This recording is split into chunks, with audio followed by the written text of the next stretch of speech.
the last fare home in a city that never truly slept, Hannah Moore had learned to live in the hours other people threw away. While office towers emptied and restaurant lights blinked off one by one, she drove her yellow taxi through rain-slicked avenues, counting fares the way some people counted prayers. She was 26, tired in a way sleep could not cure, and still stubborn enough to believe that dignity was something no debt collector could repossess.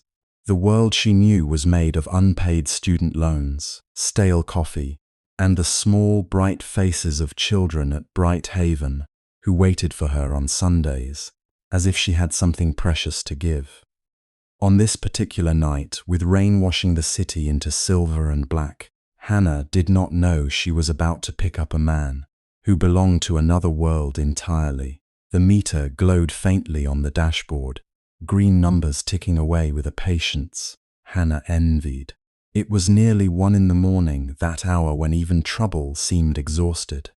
The city had become a blur of wet asphalt, red brake lights, and reflections trembling in puddles. Hannah's windshield wipers dragged back and forth with a tired squeak, clearing the glass just long enough for another curtain of rain to fall. She had been driving since 6 p.m. Her lower back ached. Her left hand smelled faintly of the cheap peppermint lotion she kept in the glove compartment to stay awake. On the passenger seat lay a folded notice from the student loan office, its sharp black letters accusing her even when she wasn't looking. Past due, she had folded it twice, then 3 times, as if making it smaller could make it less real. Her phone buzzed in the cup holder. At the next red light, Hannah glanced down. "Maya, you alive?" Hannah smiled despite herself and typed with one thumb. "Barely. If I turn into a ghost, please haunt my loan officer first." The reply came almost immediately. "Maya, deal eats something." Hannah looked at the half-empty paper cup of coffee beside her and the granola bar she had forgotten to open 4 hours ago. "I had dinner." "Maya, coffee isn't dinner, Hannah." The light turned green before Hannah could lie again. She set the phone down and eased the taxi forward, passing shuttered boutiques and a luxury hotel with gold letters above its entrance, the Harrington Grand. Even in the rain, its marble steps gleamed, as if weather had signed an agreement not to inconvenience the rich. Hannah had driven plenty of guests from that hotel, men who smelled of expensive whiskey, women with diamond bracelets, delicate enough to pay off 1 semester of her graduate program, businessmen who talked into phones as if the rest of humanity were background noise. She never resented them exactly. Resentment took energy, but sometimes, when they stepped out without looking back, leaving behind perfume and silence, Hannah wondered what it felt like to move through life without calculating the price of every mistake. The hotel entrance was dark tonight, not dim, dark. The revolving doors were still, the valet stand abandoned. A printed sign, blurred by rain, had been taped inside the glass. Temporarily closed for private maintenance. Hannah slowed instinctively. Something about that much luxury sitting empty felt wrong, like a stage after the actors had fled. That was when she saw him. A man stood beneath the narrow awning at the side entrance, one hand braced against the stone wall, rain dripping from the ends of his dark hair onto the shoulders of a tailored charcoal suit. He had no umbrella, no coat. His white shirt was open at the collar, and even from across the street, Hannah could see the dark smudge near his temple. A bruise. He lifted his head as her taxi rolled past. For 1 second, their eyes met through the wet glass. Hannah told herself to keep driving. She had rules, and she had survived because of them. Never pick up someone who looked injured unless they called dispatch. Never take a fare without confirming payment. Never let sympathy override caution after midnight. The city was full of stories that began with a woman thinking, "Just this once." She drove half a block, then cursed softly under her breath and pulled over. "Great," she muttered. "Perfect, excellent survival instincts, more." She checked the locks, kept her foot near the brake, and lowered the passenger window just enough to speak when the man approached. He moved carefully, not drunk exactly, but unsteady, as though the world had shifted a few inches to the left, and he was compensating through sheer will. Up close, he looked younger than she first thought, early 30s perhaps. His face was pale, the kind of handsome that belonged on magazine covers and courthouse portraits. But his eyes ruined the effect. They were too alert, too tired, too alone. "Are you available?" he asked. His voice was low and controlled, with the faintest roughness at the edges. Hannah glanced at the bruise again. "Depends. Are you bleeding in a way that's going to ruin my back seat?" A flicker of surprise crossed his face. Then absurdly, he almost smiled. "I don't think so. That's not as reassuring as you think." "I need a ride home," he said. "I'm afraid I don't have my wallet or my phone. They were taken." Hannah's fingers tightened around the steering wheel. There it was, the sentence every driver dreaded. No wallet, no phone. Convenient. I know how it sounds. "Do you?" "Yes." Rain ran down his face, but he didn't wipe it away. There was something restrained about him, as if even desperation had been trained out of his posture. Hannah looked toward the hotel. "Why don't you ask inside? It's closed for a private event that ended badly. The staff has gone. Security is..." He paused, choosing the word with care. "Unavailable." That sounds like a rich person way of saying someone messed up. This time he did smile, but it vanished quickly. That would be accurate. Hannah should have driven away. She pictured Maya's face if she heard about this. She pictured the loan notice, the taxi company's policy, her own mother's voice, gentle but firm. "Kindness is not the same as carelessness, Hannah." "Where is home?" she asked, hating herself a little. He gave an address. Hannah blinked. The Hayes Tower district. Private residences above the river. Streets where even the trees looked insured. "That's not close. I'll pay double when we arrive." "With what? Your imaginary wallet?" "I can have someone meet us. Someone who is also unavailable." He lowered his gaze briefly. Rainwater dripped from his lashes. For a man dressed like power, he looked strangely stripped of it. "My name is William," he said. "I realize you have no reason to trust me, but I'm asking anyway." Hannah studied him through the opening in the window. William, no last name, of course not. Men like him probably assumed first names were enough because the world filled in the rest. "Get in," she said at last. "But I'm keeping the partition unlocked from my side, the dashcam on. And if you do anything weird, I will drive directly to the nearest police station." "That's fair. And if you vomit, you clean it." "I'll do my best not to." He opened the rear door and slid in, bringing with him the smell of rain, cold air, and something expensive but faint, like cedarwood washed down by a storm. Hannah pulled back into traffic, her pulse still beating too fast. For several minutes, neither of them spoke. The meter ran. The rain softened. In the rearview mirror, she saw him lean his head back, eyes closed, not asleep. A man like that didn't surrender so easily. His right hand rested against his ribs, fingers curled tightly, and his jaw flexed once as if he were holding back pain. "You should go to a hospital," Hannah said. His eyes opened. "No." Very normal answer from a man with a head injury. "It's not serious." "You a doctor?" "No." "Then your confidence is decorative." That almost smile returned. "Do you always argue with your passengers?" "Only the ones who try to die quietly in my cab." "I'm not dying." "Good, paperwork's a nightmare." The silence after that was different. Less sharp, the kind of silence that allowed two strangers to admit without saying so that the night had been hard on both of them. They passed beneath an elevated train track. A few blocks later, Hannah saw a small figure huddled near the entrance of the closed bus station, half hidden beneath a plastic sheet, a boy maybe 12, maybe younger. His sneakers were soaked. Beside him sat a cardboard sign, the ink running in the rain. Hannah slowed before she realized she was doing it. She knew that boy, not by name, but by presence. He appeared sometimes near the station, when the shelters filled too early. Hannah kept protein bars in the glove compartment because of kids like him, because of Bright Haven, because hunger had a way of making children too quiet.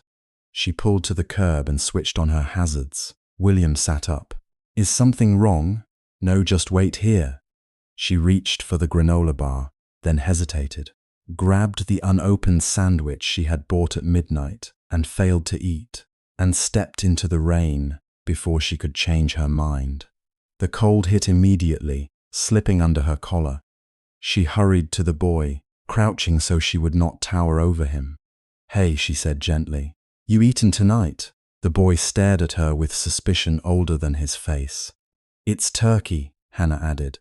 "No mustard, because mustard is a crime." His eyes flicked to the sandwich. "I'm not asking anything," she said. "Just take it, okay?" After a moment he reached out. His fingers were red from the cold. Hannah's chest tightened. She wished she had more. She always wished she had more.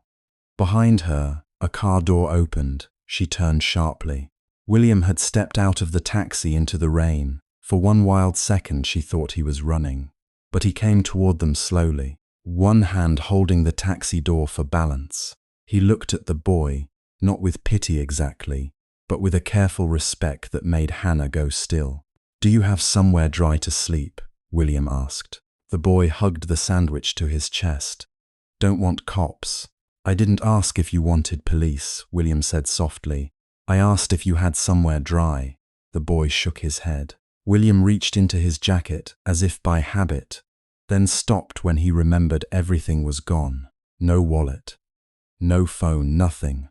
For the first time since she had seen him, embarrassment crossed his face. Not the shallow embarrassment of inconvenience, but something deeper, the humiliation of wanting to help and having no means to do it. Hannah watched him. A rich man without money was supposed to become angry, demanding, useless. Instead, William looked at the boy and said, "There's a church basement. 2 streets west, blue door. They open when it rains like this. Tell them Mr. Alvarez sent you." The boy narrowed his eyes. "Who's Mr. Alvarez?" "A man who keeps blankets in the boiler room and pretends he doesn't." Hannah blinked. "He knew that place?" The boy's suspicion wavered. "They got soup, usually terrible soup," William said, "but it's hot." A small, reluctant smile appeared on the boy's face. It vanished as quickly as it came, but Hannah saw it. More importantly, William saw it and did not make too much of it. "Go before it gets worse," Hannah said, pressing a crumpled $5 bill into the boy's damp hand. He looked at the money, then at her. "You sure?" "No." She needed that $5. She needed every dollar. "Yeah," she said. "I'm sure." The boy ran off into the rain, sandwich under his jacket. Hannah and William stood side by side beneath the broken glow of the bus station sign. For a moment, neither moved. "You knew about the church," she said. "I own 3 buildings on that block." There it was again. A simple sentence that opened a door into a world she did not live in. Of course he owned buildings. People like Hannah rented rooms above laundromats. People like William owned blocks. But before she could let bitterness settle, he added, "The church refused to sell. I'm grateful for that." Hannah looked at him then, really looked. Rain darkened his suit. His hair clung to his forehead near the bruise. He seemed absurdly out of place, and yet somehow less strange than he had at the hotel. "You're going to catch pneumonia," she said. "So are you. I'm used to it. No one should be used to being cold." The words were quiet, to it, as if he had not meant to say them aloud. Hannah felt something shift in her, small but dangerous. Trust rarely arrived as a grand decision. Sometimes it slipped in through one unguarded sentence. "Come on, William," she said, turning back to the taxi. "Let's get you home." The rest of the drive unfolded through long avenues and sleeping neighborhoods, from cracked sidewalks and neon pawnshop signs to streets where the rain seemed cleaner because it fell on stone mansions and guarded gates. Hannah kept her eyes on the road, but she felt his gaze occasionally lift to the rearview mirror. "You drive every night?" he asked. "Most nights. And during the day?" "I sleep sometimes." I volunteer. I argue with billing departments. Very glamorous schedule. Volunteer where? She hesitated. Bright Haven was not a secret, but it was precious. People with money often treated places like Bright Haven as opportunities for photographs. Children arranged in rows, oversized checks, smiles that disappeared when the cameras did. An orphanage, she said finally. Bright Haven. His expression changed. I know of it. Most people know of it when they need a charity gala theme. I've never been. At least you're honest. Is it important to you? Hannah's hands tightened slightly on the wheel. Outside, the city opened toward the river, towers rising like dark glass cliffs. It was important to my mother, she said. Then it became important to me. She passed away. The question was careful, not curious for curiosity's sake. That made it harder to deflect. Years ago. I'm sorry, so is everyone. The words came out sharper than she intended. She softened her voice. It's just. People say that because there's nothing else to say. What would you prefer they say? Hannah thought about it. About her mother's laugh while folding laundry, her hands smelling of lemon soap, the old journal Hannah still kept in a shoebox, though she had never been brave enough to read all of it. I don't know, she admitted. Maybe nothing. Maybe just remember that grief doesn't make people fragile. It just makes them tired. In the mirror, William's face went still. Yes, he said. It does. Something in his tone told her he understood more than he wanted to. They reached a security gate overlooking the river. Before Hannah could ask how a walletless man planned to enter, the guard in the booth straightened as if struck by lightning. His eyes widened. He fumbled with a control panel, and the gate swung open. Hannah glanced back. Friend of yours, William sighed. Something like that. The driveway curved through manicured hedges toward a private residential tower of steel and limestone. The entrance canopy glowed warm gold against the rainy dark. A uniformed doorman rushed out before the taxi fully stopped. When William reached for the door handle, Hannah stopped the meter. The total sat between them like an accusation. He looked at it, then at her. If you give me your name and address, I'll send payment first thing in the morning. Hannah almost laughed. It was late, she was wet. She was poorer than she wanted to think about. And some mysterious man in a suit was asking for her address after leading her to a building where guards nearly saluted him. Absolutely not. His brows drew together. Then how can I repay you? You can't tonight. I don't like owing people. Then consider it character development. He studied her as if she had said something rare. At least let me know your name, she hesitated. This was the moment to stay anonymous, to drive away and let the night fold closed behind her. But the boy at the station lingered in her mind. So did the way William had spoken to him. Hannah, she said. Hannah Moore. His eyes held hers in the rearview mirror. Thank you, Hannah Moore. The softness of her name in his voice unsettled her more than it should have. You're welcome. William, no last name. The doorman opened the rear door. William stepped out, then paused and bent slightly to look back into the cab. I will find a way to repay you. Hannah put the taxi in gear. Try not to make that sound threatening. Again, that faint smile. Warmer this time. Good night, Hannah. She drove away before he could say anything else, before the golden canopy and silent guards could remind her how absurd the whole thing had been. By the time she reached her apartment above the laundromat, dawn had begun to pale the edges of the sky. Her street smelled of wet concrete, detergent, and the bakery 2 doors down preparing its first trays of bread. The laundromat sign flickered weakly beneath her window. Wash and fold. Half the letters dim as if even neon needed rest. Hannah climbed the narrow stairs, shoes squeaking, uniform damp at the cuffs. Her apartment was small enough that she could stand in the middle and see nearly everything she owned. A second-hand sofa with 1 stubborn spring, a kitchen table barely large enough for 2 plates, books stacked beside the radiator, and a framed photo of her mother tucked near the windowsill. She peeled off her jacket, hung it over a chair, and checked her tips from the night. Not enough, never enough. She placed the $5 gap in her mental budget and tried not to regret the boy's hand closing around the bill. Some choices made you poorer and still let you sleep better. Hannah held on to that as she washed her face and changed into an oversized t-shirt. Before collapsing into bed, she picked up her phone. Maya had sent 3 messages, each more dramatic than the last. Maya, if you are dead, I'm taking your plants, Maya. Actually, your plants are also dead. Maya, Hannah typed back with heavy thumbs. Alive, picked up a weird rich guy, long story, sleeping now, Maya replied instantly. Maya, define weird rich guy. Hannah smiled and turned the phone face down. Sleep came quickly but not peacefully. Rain threaded through her dreams. A boy ran beneath a broken sign. A man with a bruise stood under gold hotel letters, saying her name as though it mattered. When the pounding started, Hannah thought it was part of the dream. Then 3 firm knocks. She opened one eye. Morning light spilled through the thin curtains. Her alarm clock read 8:17. She had slept less than 2 hours. No, she groaned into her pillow. Whatever it is, no.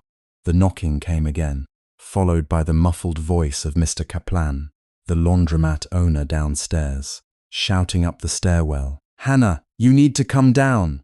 Her heart lurched. For one wild moment she thought of eviction notices, taxi complaints, police officers. Maybe the mysterious William had died after all. Maybe she was about to be blamed. Maybe kindness had finally become as expensive as caution always warned it would be. She stumbled out of bed, dragged on sweatpants, and ran fingers through her tangled hair. Her apartment mirror offered no comfort. Pale face, sleep-creased cheek, eyes still carrying the night shift. The knocking turned urgent. I'm coming, she called. She unlocked the door and pulled it open. Mr. Kaplan stood on the landing, wearing his blue laundromat apron and an expression usually reserved for gas leaks or miracles. What happened? Hannah asked. He pointed down the stairs, speechless. That frightened her more than words. Hannah hurried past him and descended to the front entrance. With every step, the sounds grew clearer, idling engines, low voices, the faint crackle of radios. Not one car, many. She pushed open the building door and stopped. Her narrow street, usually crowded with delivery vans, bicycles, and trash bins waiting to be collected, had been transformed into something unreal. A line of black luxury cars stretched from the laundromat to the corner, polished bodies gleaming under the weak morning sun. Men in dark suits stood beside them, earpieces visible, eyes scanning rooftops and doorways, as if her street had suddenly become a matter of national security. Neighbors leaned from windows. The bakery owner stood frozen with a tray of croissants in his hands. Someone's dog barked furiously from behind a curtain. At the front of the line, a sleek black car opened. A man stepped out, charcoal suit replaced by a dark overcoat. Bruise near his temple carefully cleaned but not gone. Hair neatly combed now, face composed, presence unmistakable. In one hand he held a bouquet of white lilies and pale yellow roses, so fresh they looked like morning had grown them just for him. Hannah's breath caught. William looked up at her apartment doorway, found her standing there barefoot on the cold step, and smiled with the quiet certainty of a man who had crossed an entire city to keep one promise. Behind him, his security team waited. In front of him, Hannah stood in yesterday's exhaustion and an old t-shirt, suddenly aware that the poor taxi driver, who had trusted a stranger in the rain, had not driven just any man home. And as William began walking toward her with the bouquet in his hand, every neighbor on the block staring, Hannah realized the night had not ended. It had only opened the door. For 3 full seconds, Hannah forgot how to breathe. It was not because she had never seen expensive cars before. New York was full of them, black and silver bodies gliding along wet streets like silent sharks. Sometimes, while waiting at red lights in her yellow taxi, She would glance sideways and see a wristwatch worth more than her annual rent resting on a leather steering wheel. But this was different. Those cars were not passing through her world. They had stopped inside it. They lined the curb in front of the laundromat, where her socks were currently tumbling in a machine with a cracked glass door. They blocked the delivery entrance of Mr. Alvarez's bakery. They reflected the peeling paint of her apartment building, as if the old brick had suddenly been invited to a gala and didn't know what to wear. And at the center of that impossible scene stood the man she had driven home last night, with blood on his collar and no wallet in his pocket, William Hayes. She knew the name now because Maya had sent her 8 messages before dawn. Hannah, wake up. Is this the guy, girl? You drove William Hayes. Please tell me you charged him surge pricing. Hannah had stared at the news articles on her phone while brushing her teeth over a sink that drained too slowly.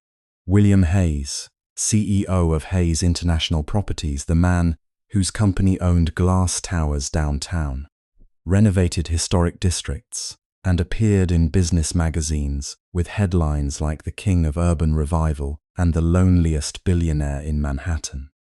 Last night, he had sat in her back seat holding a napkin to his forehead, quietly apologizing for getting rainwater on her upholstery. Now he was standing below her stairs with flowers in his hand, and half the block pretending not to watch. Hannah, he said when he reached the bottom step. His voice was exactly the same as it had been in the taxi, low and controlled, with that faint softness at the edges that made him sound less intimidating than he looked. That only made the situation worse. If he had been arrogant, she could have been angry. If he had been cold, she could have closed the door. Instead, he looked at her as if she were the only person in the street. She became painfully aware of her bare feet, of her old t-shirt with a faded coffee stain near the hem, of her hair still twisted into the crooked knot she slept in, of Mrs. Kowalski from 2B leaning so far out the window that Hannah feared gravity might finally collect her. Mr. Hayes, Hannah said, and the formality came out stiff like a borrowed coat. Something flickered across his face. William, he corrected gently then, after a brief pause. If you still want to call me that, that was unfair.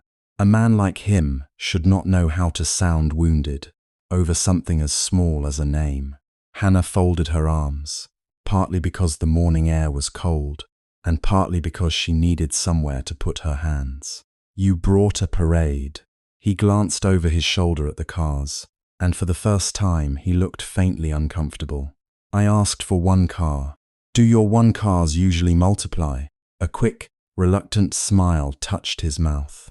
My security team disagreed with my definition of necessary. Behind him, 2 men in dark suits stood at a polite distance, trying very hard to look invisible and failing magnificently. Mr. Alvarez had stopped pretending to arrange croissants and was now staring openly through the bakery window. William raised the bouquet slightly. These are for you. Hannah looked at the flowers. They were beautiful in the way expensive things were beautiful, effortless, almost offensive. White lilies curved like porcelain, pale roses opened in layers, each petal soft and perfect. She thought of the plastic cup on her kitchen counter, where she kept 3 tired daisies one of the Bright Haven children had picked from a sidewalk planter. You didn't have to do that, she said. I know. His eyes did not leave hers. I wanted to. She hated that her heart warmed. She also hated that warmth most of all, because warmth was how people opened doors they later regretted opening. Hannah, Mrs. Kowalski called from above, voice bright with gossip.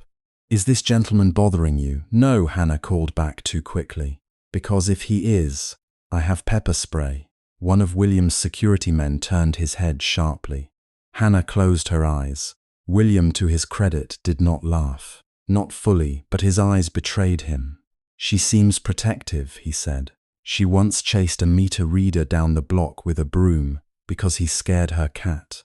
Good neighbor, terrifying neighbor. The small exchange almost made the scene normal, almost.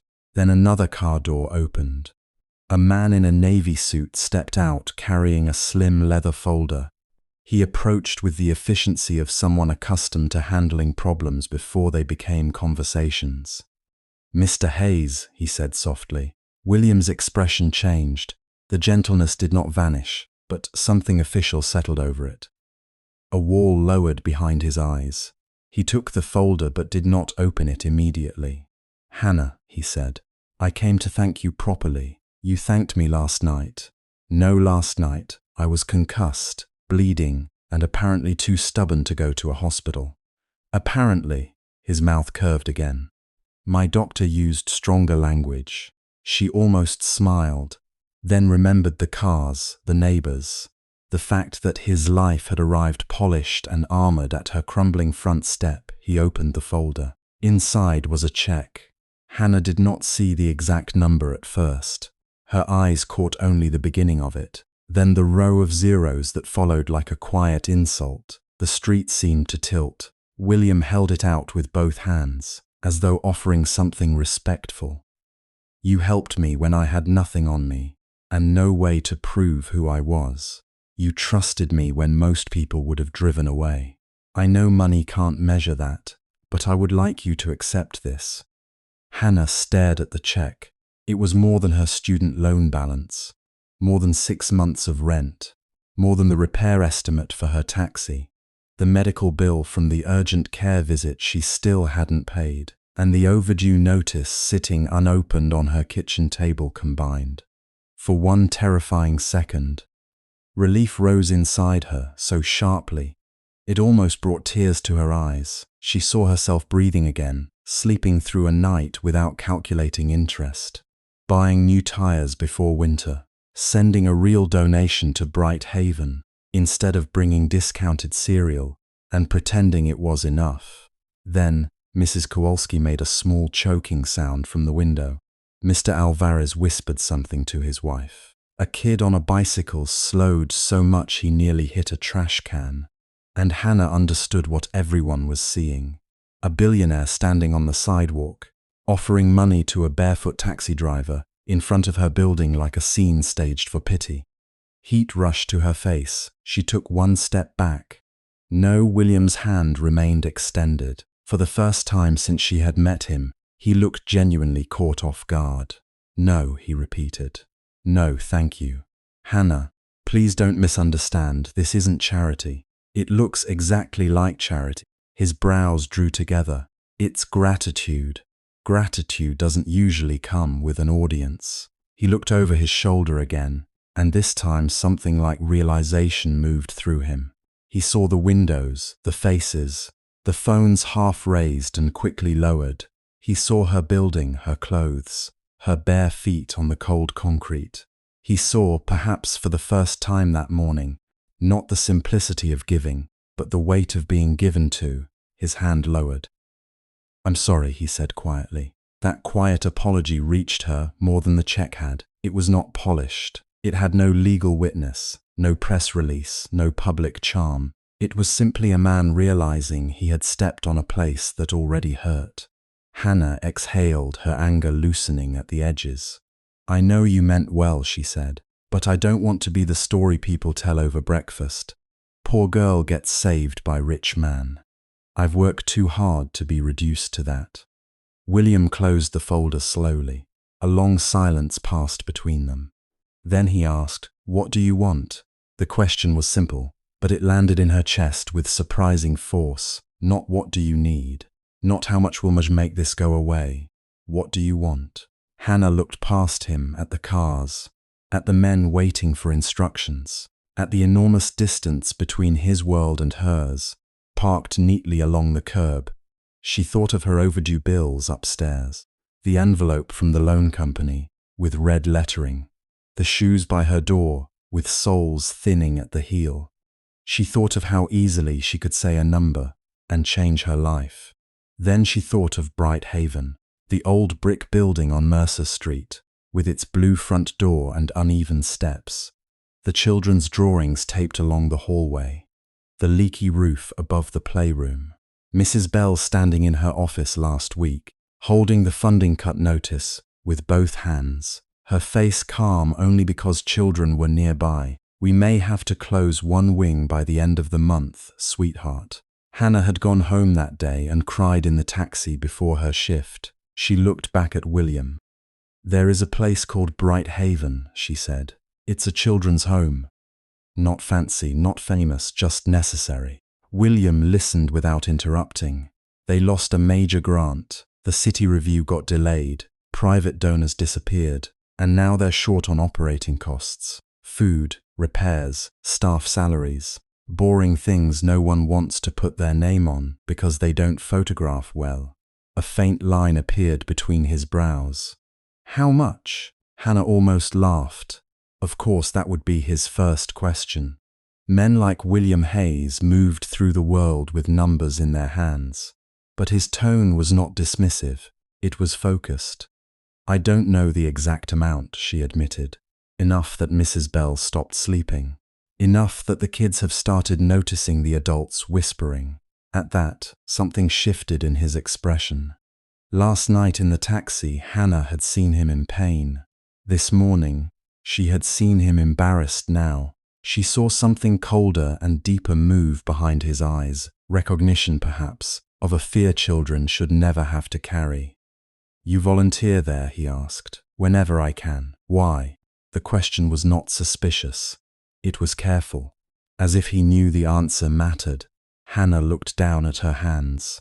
There was a faint grease stain near her thumb from checking the taxi oil 2 nights ago. "My mother used to take me there," she said, "before she got sick. She said children without a safe place needed more than donated blankets. They needed adults who came back." William's gaze softened. "And you kept going back," he said. She nodded once. Someone had to. The folder in his hand suddenly seemed ridiculous. A solution too small and too large at the same time. "If you really want to repay me," Hannah said, forcing herself to meet his eyes, "don't write a check to me. Help them quietly, properly. No cameras. No plaque with your name on it. Unless Mrs. Bell wants one, and she won't." William studied her for a long moment. The morning noise seemed to fade around them. The laundromat machines humming below, the bakery doorbell jingling, the distant groan of a bus turning the corner. "You have overdue bills," he said. Hannah stiffened. His gaze dropped briefly to her shoes by the door behind her, then returned to her face. He had noticed. Of course he had noticed. Men who built empires noticed cracks in foundations. "That's none of your business." "No," he agreed. "It isn't," but he did not look away. Hannah hated how much dignity cost. Sometimes it cost more than pride. Sometimes it cost sleep, comfort, opportunity. Sometimes it stood between you and a check that could make your life easier by noon still. When she spoke, her voice was steady. "I'm not saying no because I don't need help. I'm saying no because I need to recognize myself after I accept it." William's expression changed. It was subtle, but Hannah saw it. The sentence reached him somewhere no business negotiation had ever reached. He looked at her as if she had taken an invisible rule of his world and turned it over in her palm, revealing it was not gold after all, but glass. "All right," he said. That was all. No argument, no persuasion, no wounded ego wrapped in generosity. Just all right. Hannah did not know why that made her throat tighten. He turned to the man in the navy suit. "Cancel my 10 o'clock. Move the investor call to tomorrow. Get me everything available on Bright Haven, financials, ownership, inspection history, donor records, quietly." The man blinked once. "Today, sir." William looked at Hannah now. The man nodded and stepped away, phone already at his ear. Hannah hugged herself tighter. "You don't have to go personally." "I think I do. That wasn't part of the request." "No," he said. "It's part of the repayment." She wanted to refuse again, to keep the boundary firm, but there was something about his face now, something stripped of performance. Perhaps William Hayes had expected gratitude to be simple, a check, a smile, a debt erased. Instead, she had placed before him a need that could not be solved without entering someone else's life. And he had not stepped back. An hour later, Hannah sat in the passenger seat of her own taxi, while William Hayes rode beside her. His security cars followed at a discreet distance, though discreet for them still meant looking like a presidential convoy having an identity crisis. Hannah had insisted on driving. William had insisted she let him send someone to inspect her brake pads afterward. They had compromised by arguing for 6 minutes and both pretending not to enjoy it. "You realize," he said as she turned onto Mercer, "this vehicle has a sound coming from the left rear wheel. It has many sounds. They're a choir. It's concerning. It's expressive. It may be unsafe. It passed inspection." "When?" Hannah paused. William turned his head slowly. She tightened her grip on the steering wheel, recently adjacent. A real laugh escaped him then, low and surprised, and for a moment the air inside the taxi changed. Last night, he had been a stranger in the back seat. This morning, he was a billionaire in the front. But when he laughed, he became simply a tired man with a bruise near his temple, looking younger than his reputation and lonelier than his money could hide. Hannah looked quickly back at the road. Bright Haven appeared between a closed pharmacy and a community clinic, its blue door bright against weathered brick. The building was old but stubborn, like someone who had survived too many winters to be impressed by another storm. In the windows, paper suns and crooked stars faced the street. The moment Hannah stepped inside, a small boy with untied sneakers ran toward her. "Hannah!" She bent just in time to catch him. "Liu, your shoes are plotting against you again. They hate me. They're laces. They don't have a political agenda." William entered behind her, and the hallway shifted. Not because he tried to command attention, but because he had spent a lifetime receiving it. 2 children stopped mid-chase. A teenage girl lowered her book. Somewhere down the hall, a volunteer's voice faltered. Hannah felt the old protective instinct rise. "This is William," she said lightly. "He's here to meet Mrs. Bell." Leo stared up at him. "Are you a doctor?" William glanced at Hannah. "Uncertain, no," he said. "Are you police?" "No." "Are you rich?" Hannah closed her eyes. William crouched slightly, bringing himself closer to Leo's height. His expensive overcoat bent without complaint.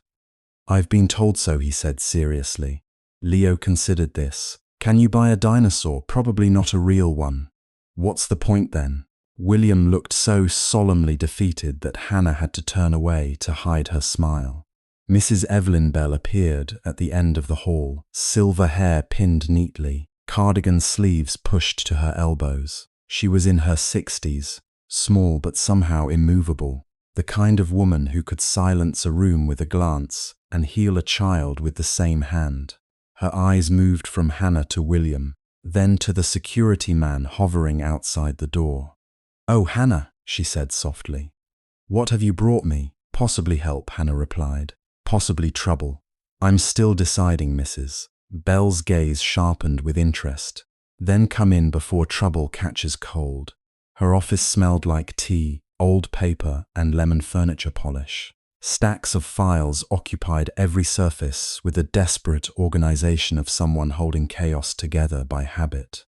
A radiator clanked near the window. On the wall hung years of photographs. Children at picnics, volunteers at Christmas drives, staff members long retired or gone. William introduced himself without flourish. He did not mention net worth, did not speak as though buying mercy wholesale. He asked questions. Real ones about licensing, staffing ratios, emergency reserves, deferred maintenance. Hannah watched Mrs. Bell's initial caution soften though not disappear. Evelyn Bell had accepted too many promises from well-dressed people to be easily impressed by another. "We don't need a savior for a day," Mrs. Bell said at last. "We need stability. Children can survive many things, Mr. Hayes, but they should not have to survive adults making them temporary." William's face grew still. "I understand," he said. Hannah wondered if he did. Then he looked toward the hallway, where Leo's laughter rose and vanished like a thrown ball, and she thought perhaps he wanted to. Mrs. Bell stood to fetch the financial records from a locked cabinet. As she did, William's gaze drifted across the office wall. Hannah noticed the instant his attention caught. It was a small change. His shoulders did not move. His expression did not dramatically alter. But something inside him stopped. He stepped closer to an old photograph in a tarnished frame. The picture was faded at the edges, taken perhaps 20 years ago in the courtyard behind Bright Haven. Two young women stood side by side among children holding paper lanterns. One had soft brown hair, a shy smile, and Hannah's eyes. Hannah knew that face as well as she knew her own grief. Her mother, Clara Moore. Beside Clara stood another young woman in an elegant cream coat, one hand resting lightly on a little boy's shoulder. Her face was turned partly toward the camera, beautiful, composed, unmistakably familiar to someone who had once belonged to her world. William lifted a hand but did not touch the glass. His voice, when it came, was barely more than a breath. "Where did you get this photograph?" Hannah looked from him to the picture, confused by the sudden hollowness in his tone. "It's my mother," she said. "Clara." William did not look at Clara first. He was staring at the woman beside her, and in the silence that followed, Hannah understood only one thing with certainty. The past had recognized him before he was ready to recognize it. For a long moment after William saw the photograph, the whole room seemed to hold its breath. The children's drawings on the wall fluttered slightly from the draft beneath the old window. Somewhere down the hall, a child laughed, bright and brief, unaware that in the office of Bright Haven, 3 adults were standing around a faded picture, as if it were not paper and glass, but a door that had opened without permission. Mrs. Bell looked at William first. Her face had changed. The warmth she wore so naturally had thinned into caution, and beneath that caution was something older, not dislike, not even fear exactly, more like the expression of a person who had spent years walking around a buried thing and had just heard the earth crack. "You knew her?" Hannah asked. William did not answer at once. He was still looking at the woman in the cream coat beside Clara, his aunt, Victoria Hayes, younger than he remembered her ever being. Her hand rested on the shoulder of a small boy in the photograph, his hair dark, his face turned away from the camera. William knew that boy before his mind allowed the memories to form himself. Only 6 or 7 years old, before boarding schools, before private security, before boardrooms with glass walls and men who bowed slightly when they shook his hand. Before he had learned that the Hayes name was less a family than a fortress. "I think," he said slowly, "I was here once." Hannah stared at him. "At Bright Haven," he swallowed. "I don't remember clearly." Mrs. Bell's hand tightened around the back of her chair. Children often don't remember places where adults decide to rewrite the story for them. The words were soft, but they landed hard. William looked at her then, and Hannah saw something unfamiliar in him. He was not the composed man who had stepped out of a black car that morning, with assistants hovering near him. He was not the billionaire who could make phone calls and move money like weather. He looked, just for a second, like the stranded passenger from her taxi again. A man without a wallet, without armor, asking to be trusted. But before Hannah could ask another question, a shriek rang from the hallway. Mrs. Bell turned immediately. The old building gave a metallic groan followed by a clatter of pipes. Another child cried out. "The heater," Mrs. Bell sighed, exhaustion flashing through her face. Again, the past retreated, not because it had been solved, but because the present had become urgent. Hannah was already moving. William followed her down the corridor into a playroom, where 7 children sat bundled in sweaters and mismatched socks. A radiator against the wall hissed once, then went dead. A little boy with a dinosaur sweatshirt stood frozen beside it, lower lip trembling. "I didn't touch it," he said before anyone asked. Hannah crouched in front of him. "I know, Oliver. The radiator is just being dramatic. Some machines are like that." Oliver sniffed. "Like Mr. Jensen's printer." "Exactly like Mr. Jensen's printer." The boy considered this and nodded solemnly. As if a great adult mystery had been explained, William watched her. She did not speak to children as if they were small problems. She spoke to them as if they were people whose fears deserved answers. It was such a simple thing, and somehow it pierced him more sharply than any accusation could have. Mrs. Bell apologized under her breath, while looking for the maintenance number taped beside the door. The repairman said he could come next week if we paid the previous invoice first. How much? William asked. Mrs. Bell hesitated. Hannah heard the tone and immediately turned. No, William blinked. I didn't say anything. You were about to. I asked a question. You ask questions the way other people open checkbooks. A child giggled from behind a cushion. William's mouth twitched despite himself. Hannah stood, brushing dust from her knees. We appreciate concern. We do not appreciate being turned into a project with your name engraved on a plaque. I wasn't planning a plaque. You look like someone whose assistant has a plaque person. This time Mrs. Bell almost smiled. William loosened his tie, then surprised all of them by stepping toward the radiator. Do you have a toolbox? Hannah looked at him skeptically. You know how to fix a heater. No, he admitted, but I know how to read instructions, and I'm motivated by public humiliation. The children laughed outright. Mrs. Bell brought an old red toolbox from the supply closet, and for the next 40 minutes, William Hayes knelt on the floor of Bright Haven with his suit jacket folded over a plastic chair, trying to understand a radiator that seemed personally offended by wealth. Hannah sat beside him, holding a flashlight and occasionally translating what the heater's sounds meant based on years of living above a laundromat with unreliable pipes. That one means stop, she said when the radiator gave a sharp metallic pop. William withdrew his hand. It has a vocabulary, it has moods. Does it accept apologies? Only sincere ones. He leaned closer to the radiator. I regret any offense caused by my ignorance. Oliver, watching from a blanket fort, whispered, Say sorry for being rich. Hannah pressed her lips together. William turned his head with complete seriousness. I'm sorry for being rich. The playroom exploded into laughter. And for the first time that afternoon, warmth returned before the heat did. When the radiator finally shuddered back to life, making a low, reluctant humming sound, the children applauded.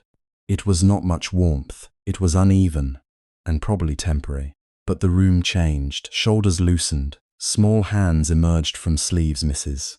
Bell stood in the doorway with one hand over her heart, blinking too quickly. William looked up from the floor and caught Hannah watching him. There was grease on one cuff of his white shirt, for some reason, that nearly undid her, not because it proved anything grand, not because fixing a heater erased the distance between his world and hers, but because he had not called someone and waited to be admired.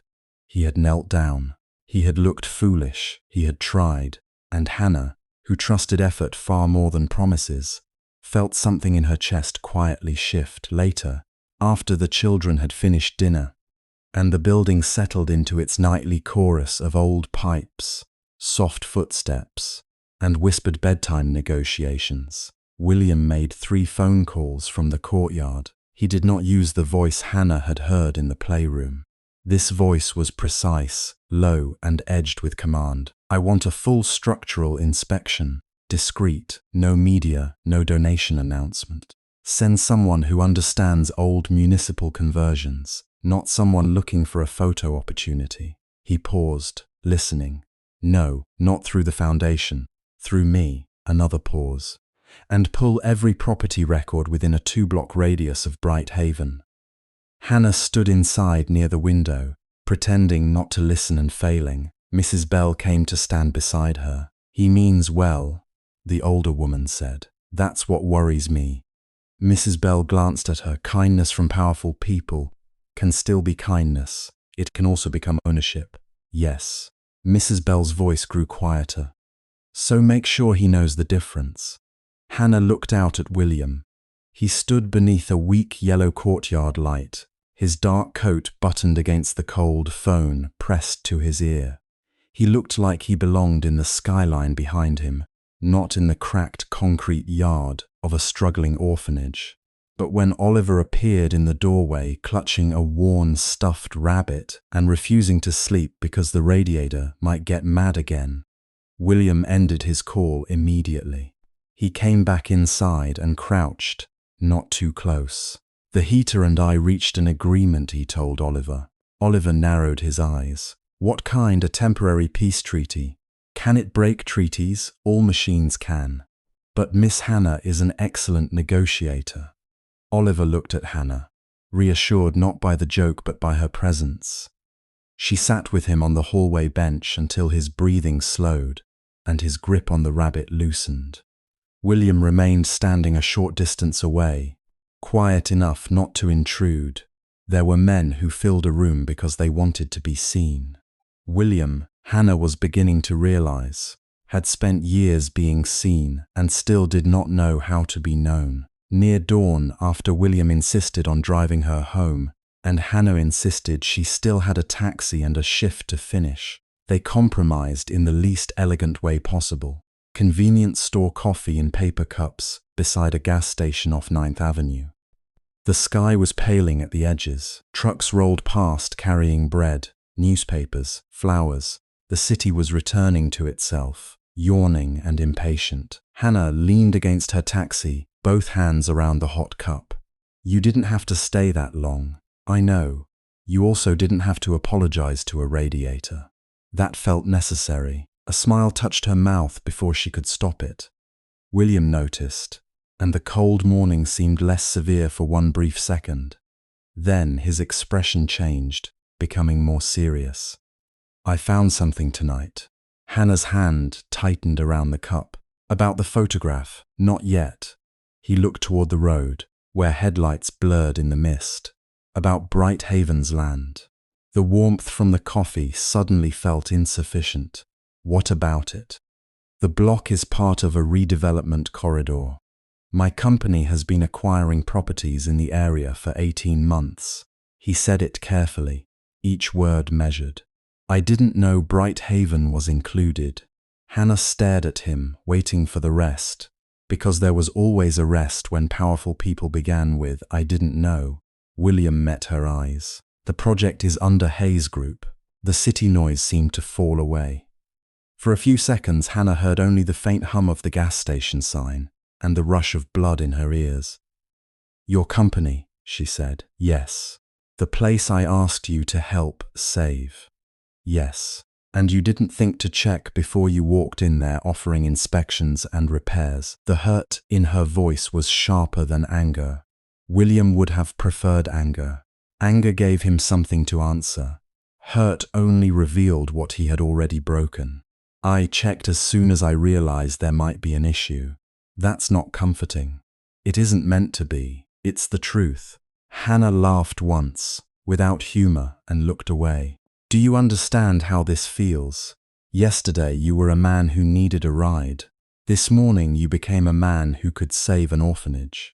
Now you're telling me you might also be the man whose company destroys it. I won't let that happen." "You say that like it's simple." "It isn't simple," he said. "But I'm not powerless inside my own company." "No, William. That's exactly the problem. You're not powerless anywhere." The words struck between them. He looked down at his untouched coffee. Hannah regretted the cruelty of it almost immediately, not because it was untrue, but because she had seen him on the floor with Oliver, had seen that he was trying to stand somewhere other than above everyone else. Still, trying did not erase consequences. "My mother used to say," Hannah said more quietly, "help that arrives from above still casts a shadow." William lifted his gaze. "She sounds wise." She was. Hannah swallowed, and tired. Neither of them spoke for a while. The dawn brightened. Her taxi's yellow paint looked dull under the grey light. William's black car was parked at the edge of the lot, driver waiting discreetly, a silent reminder that he could return to another world whenever this one became too uncomfortable. but he did not move toward it. "I'll give you the inspection report directly," he said. "No press, no foundation gala, no photos with children holding oversized checks." Hannah studied him. "And if your board wants the land, then they'll have to go through me first." It should have sounded arrogant. Maybe from another man, it would have.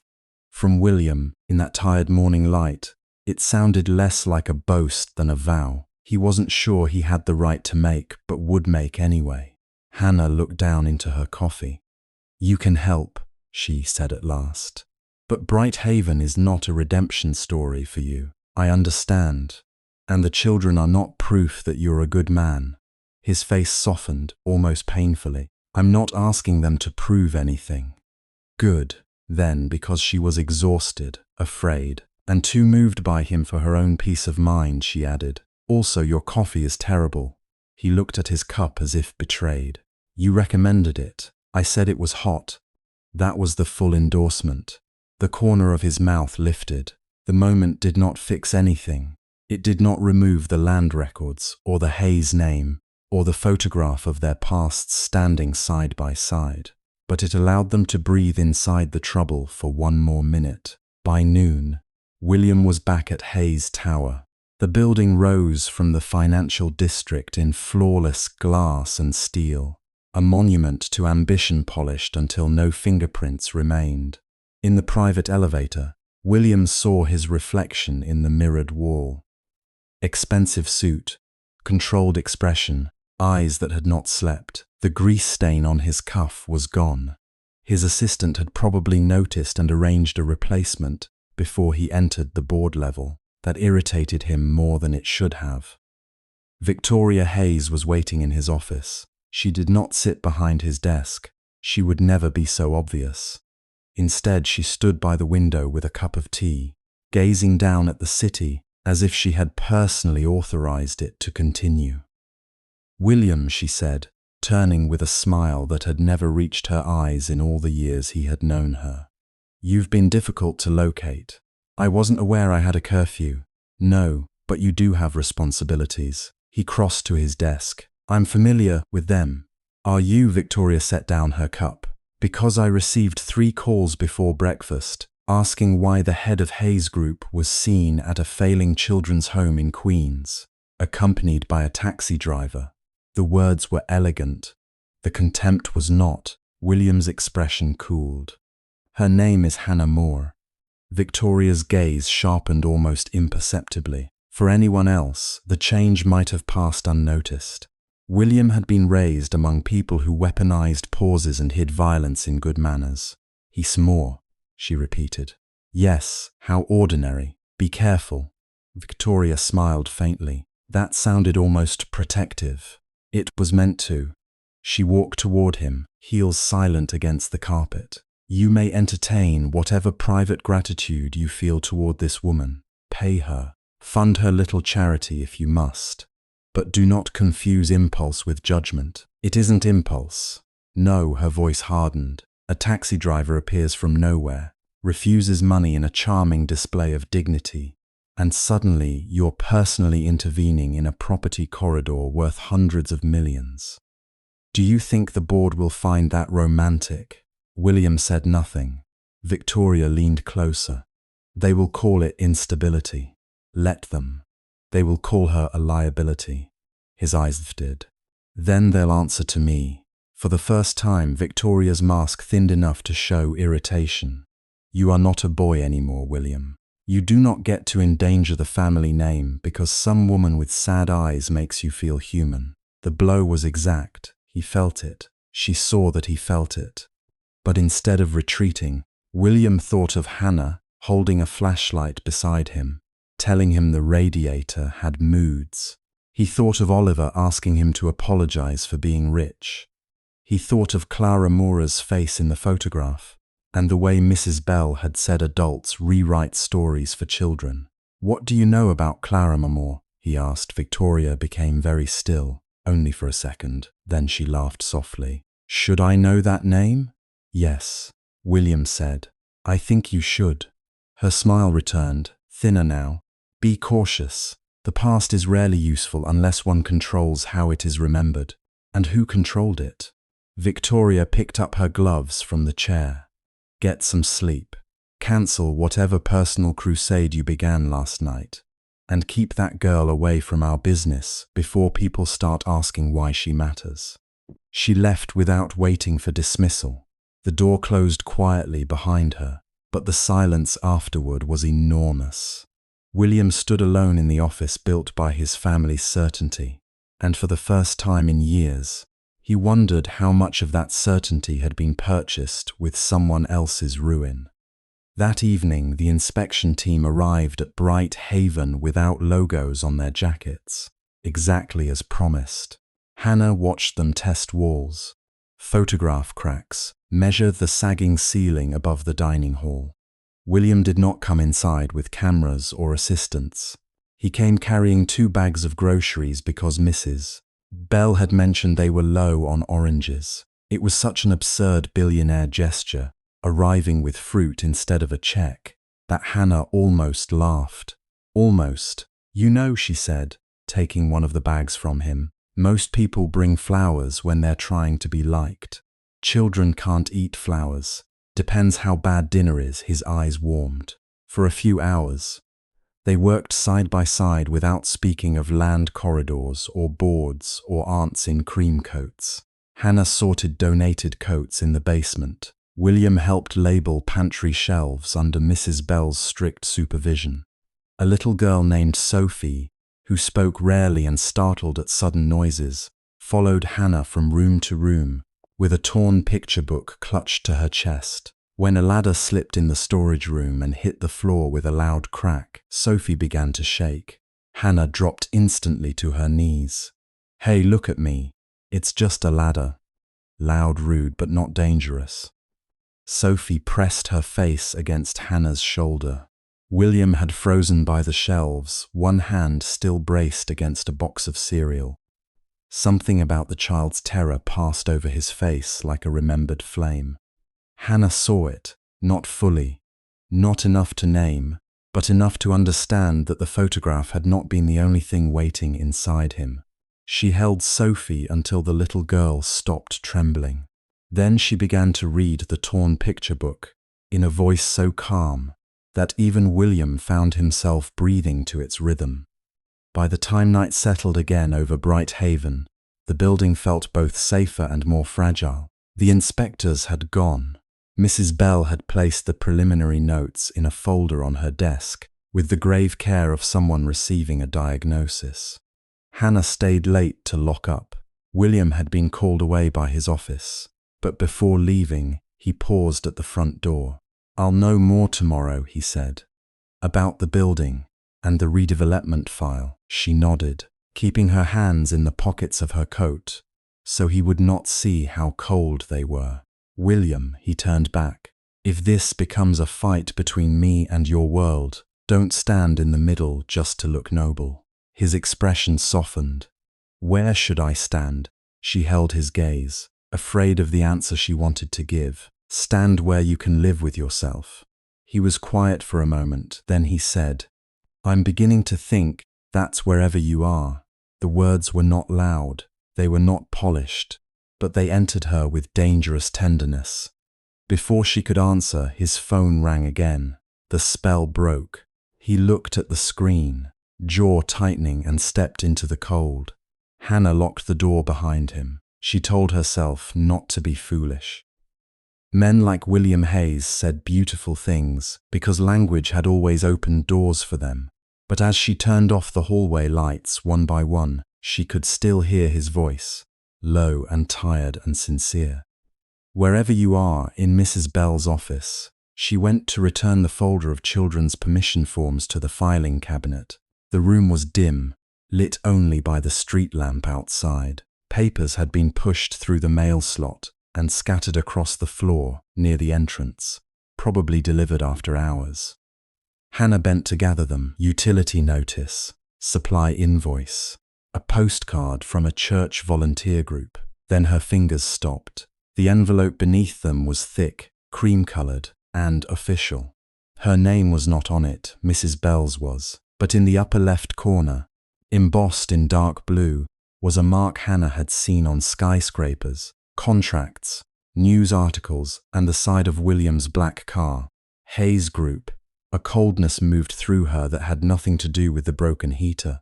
She opened it with hands that had begun to shake. The words inside were clean, formal, merciless. Notice to vacate. 30 days redevelopment acquisition.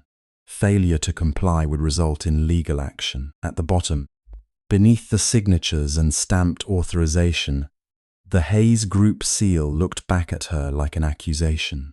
Hannah stood alone in the office of the place she had begged William to save, holding the eviction notice his empire had sent to destroy it. Hannah did not remember leaving the orphanage office. She only remembered the paper in her hand, the smell of old rain through the cracked window, and the strange sensation that the room had tilted beneath her feet. 30 days, that was what Hayes Group thought Bright Haven was worth.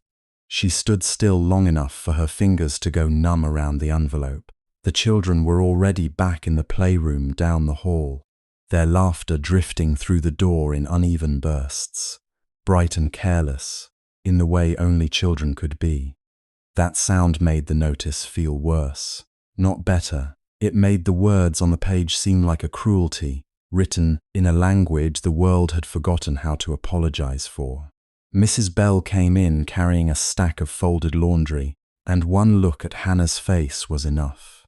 The older woman set the clothes down slowly. "What is it?" Hannah lifted the paper without speaking. For a moment, Mrs. Bell said nothing at all. Her eyes moved over the letter once, then again, as if she were hoping the lines would rearrange themselves out of shame. "It has begun," she said at last, her voice just very quiet. Hannah stared at her. "You knew. I knew they wanted the property." Mrs. Bell's hand tightened against the back of a chair. "I did not know they would move this quickly." They, Hannah heard herself repeat, and the word came out sharp. "Mrs. Bell, this has Hayes Group on it. William's name is on every interview, every photo, every article, he told me. I know what he told you." "No," the word broke out of her before she could stop it. "You don't understand. He looked me in the eye and asked me to trust him." Mrs. Bell's expression did not change, but something in it grew older. "Hannah, listen to me. No, you listen to me." Her chest felt tight, as if every breath had to pass through a narrow door. "I begged him to help Bright Haven. I asked him for one thing.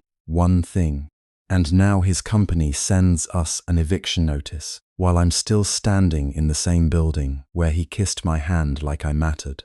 The last words came out too fast, too bitter, too loud. Hannah hated them the moment they were spoken, because they sounded too much like heartbreak and not nearly enough like anger. Mrs. Bell looked at her for a long moment. "You should go home. I'm not leaving." "Hannah," I said, "I'm not leaving." She folded the notice until the paper nearly split. "If they think they can push us out quietly, they're wrong." But the decision had already been made for her by the trembling in her hands. The body always told the truth before the pride could.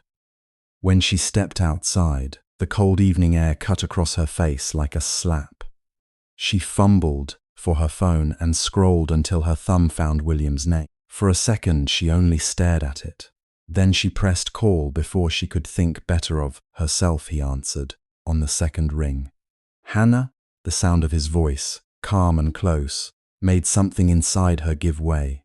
"You did it," she said, a pause. "What are you talking about? The notice." Hayes Group sent Bright Haven a 30-day eviction silence. "Where are you?" he asked. She laughed once without humor. "Still standing in front of the place your company plans to demolish, if that helps." "Hannah, listen to me." "No, William, you listen." She turned away from the orphanage door, because she could not bear for anyone to see her face just then. "I trusted you. I defended you. I told myself you were different. And now I'm holding legal paper with your family's name on it. I did not authorize that." The reply was immediate, too immediate perhaps, but her anger had no patience left for nuance. "You expect me to believe that?" "Yes, why?" "Because you say so. Because I mean it." She closed her eyes. The afternoon traffic hissed past on the street beyond the curb. Somewhere a child was calling for another child in the yard. Life kept moving. The world had not noticed hers had split open. "If you mean it," she said, "then prove it." "I will." There was something in his voice then that should have reassured her. Instead, it only made her feel worse, because he sounded too composed, too used to solving things with a single phone call. Like power had trained him to believe every wound could be managed if it was handled quickly enough. She ended the call before he could say more. By the time she reached home above the laundromat, exhaustion had drained the anger out of her and left behind something far more dangerous. Shame sat in her apartment like a second tenant. She could not look at the little kitchen table without seeing the neatness of the notice, the official seal, the arrogance of it all. She could not stop hearing her own voice from years ago, defending the people who had looked down on her scholarship paperwork, her second-hand coat, her mother's silence. At some point during the night, William called again. She did not answer. He called Maya next, and Maya, who distrusted rich men on principle and most people on general sight, answered with all the charm of a locked door. "I'm not your secretary," she said. "No," William replied, and there was strain in his voice Hannah had never heard before. "I need your help." That apparently was enough to make Maya stay on the line. Hannah sat at the edge of her bed and listened to half the conversation through the thin wall, hearing only fragments through the muffled apartment plumbing and the old radiator's uneven clanking. "Eviction notice? No, I did not approve it. Adrian had access to the redevelopment files. Yes, I know what I'm saying." Pause. "No, I'm not asking you to trust me. I'm asking you to tell me if Hannah is safe." The words landed hard enough to make Hannah's throat close. Safe. Not happy, not grateful, not manageable. Safe. By morning, William had found the problem. He found it in a meeting room on the 27th floor of Hayes Tower, behind glass walls that reflected the city in hard silver fragments. The file trail was neat enough to insult everyone who had bothered to hide it. The redevelopment plan for the orphanage property had been accelerated, unsigned at first, then pushed forward with an unusual urgency. The digital authorizations were there, so were the internal comments. Someone had marked the site as low-resistance acquisition and flagged the neighborhood as publicly negotiable. William stared at the screen until the words blurred. Adrian. His cousin had been circling the development board for months, laughing too easily at dinners, talking too loudly about momentum and optics, and the need for bold moves. William had dismissed him as harmless ambition in expensive shoes. That had been a mistake. He shut the laptop with more force than necessary. "Bring Adrian in." When Adrian arrived, he looked polished and irritated, as if being summoned had personally offended him. "What is this?" Adrian asked, gesturing at the screen. "You dragged me out of a meeting for paperwork. You accelerated an acquisition without my approval." Adrian gave a thin smile. "I streamlined a stagnant asset. It's a children's home. It's real estate." William's jaw tightened. "There are children there, and there is a board expecting returns, William." Adrian folded his arms. "You've been distracted lately. I covered the gap. You forged the timing. I protected the company. You exposed it." Adrian's expression cooled. "You mean the woman?" The room went very still. William did not answer. That was answer enough. Adrian's mouth tilted in faint contempt. "I wondered when she'd become a problem. She's a taxi driver, cousin. The press already thinks you're reckless. Do you know what they'll say if you defend a woman like that too openly? I don't care what they say. You will when they make her the story." William's eyes sharpened. "They will not touch her." Adrian lifted one shoulder. "Then stop acting like she belongs in your world." The words struck harder than the insult itself, because they were not new. They were just spoken aloud by someone who believed them. William felt the familiar pressure of the family machine around him, The board, the legacy, the polished cruelty of people who had been taught to call damage strategy and call indifference discipline. He dismissed Adrian from the room before he said something he could not take back. But the damage had already started to spread. By afternoon, the company's legal team was scrambling to suspend the notice. A statement was drafted, revised, then discarded. William ordered the file reviewed line by line. He called the property division. He called his chief counsel. He called a meeting that no one wanted and made it clear, in the cold precision of his voice, that if anyone had treated the orphanage as a convenient redevelopment target, they would answer for it. And still, none of that touched the one thing he could not easily repair. Hannah. He found her that evening outside Bright Haven, standing under the weak porch light with her arms folded tightly around herself, as if she were trying to keep the entire day from escaping her body. When she saw him, she did not move. William stopped a few feet away. He had learned in a very short time that, if he came too close too fast, she would retreat into herself like a door shut against weather. "I found the source," he said. She gave a small, brittle laugh. "Congratulations. It was my cousin." "Of course it was." Her voice shook, but only slightly. "Someone in your family always has a reason." "That's not fair," her eyes flashed. "Fair? William, Bright Haven got an eviction notice with your name on the empire that sent it. Forgive me if fairness feels like a luxury item." He took the hit without flinching. "I know what it looked like." "No." She shook her head. "You don't. Not really. You have no idea what it feels like to be told again and again that you can be useful but never welcome." Something in his face softened, and that softness almost hurt more than anger would have. "I'm trying to fix it." She looked away. "That's what rich people always say." The words hung between them.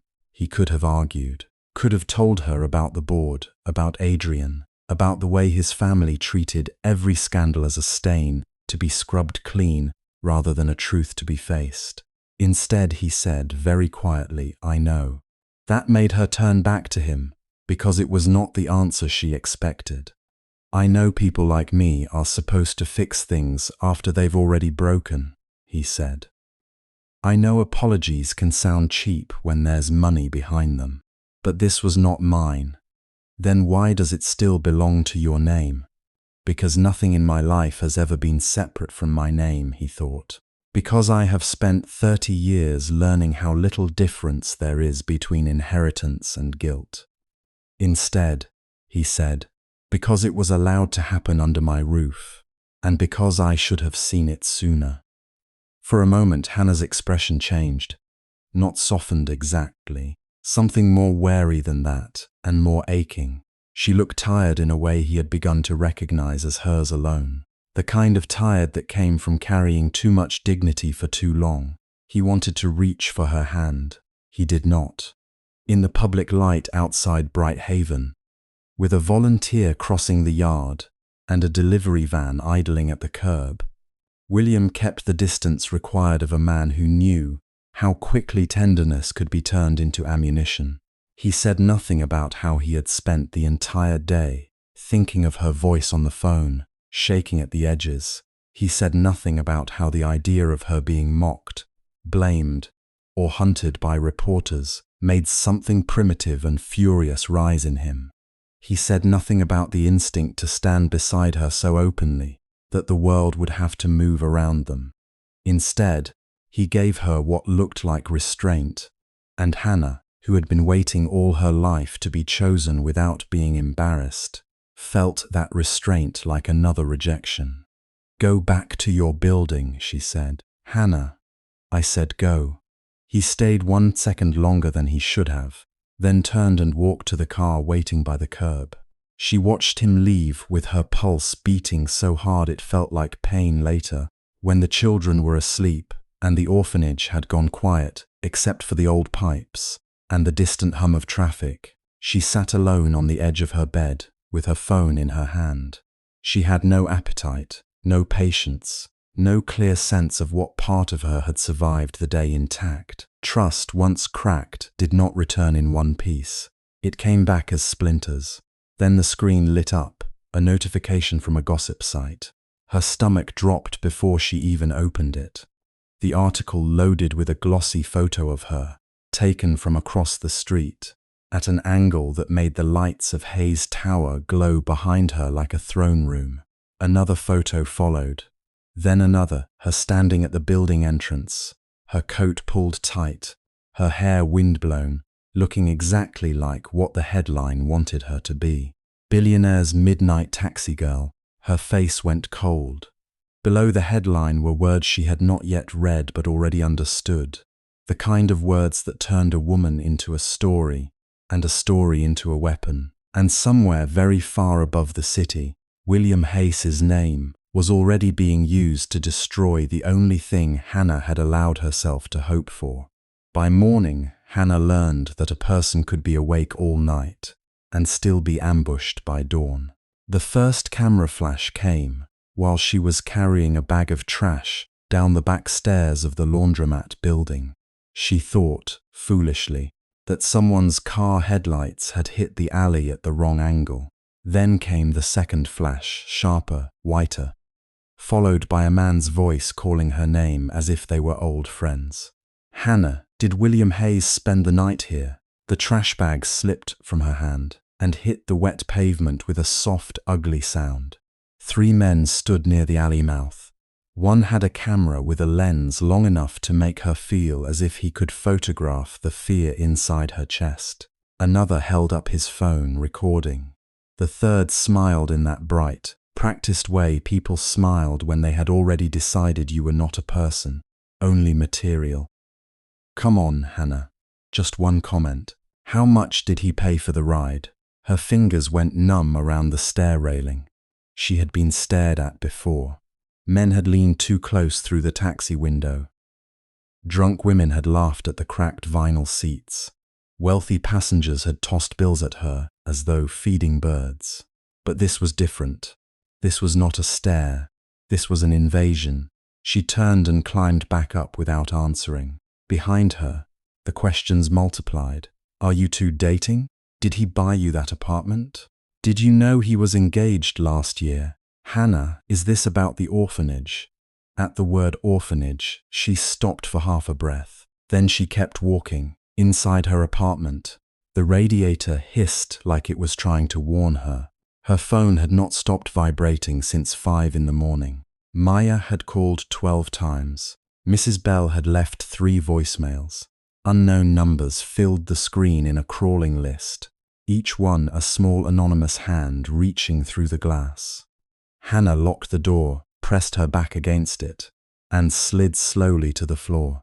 The article had spread everywhere overnight, not just the first one. Others had appeared, each more poisonous than the last.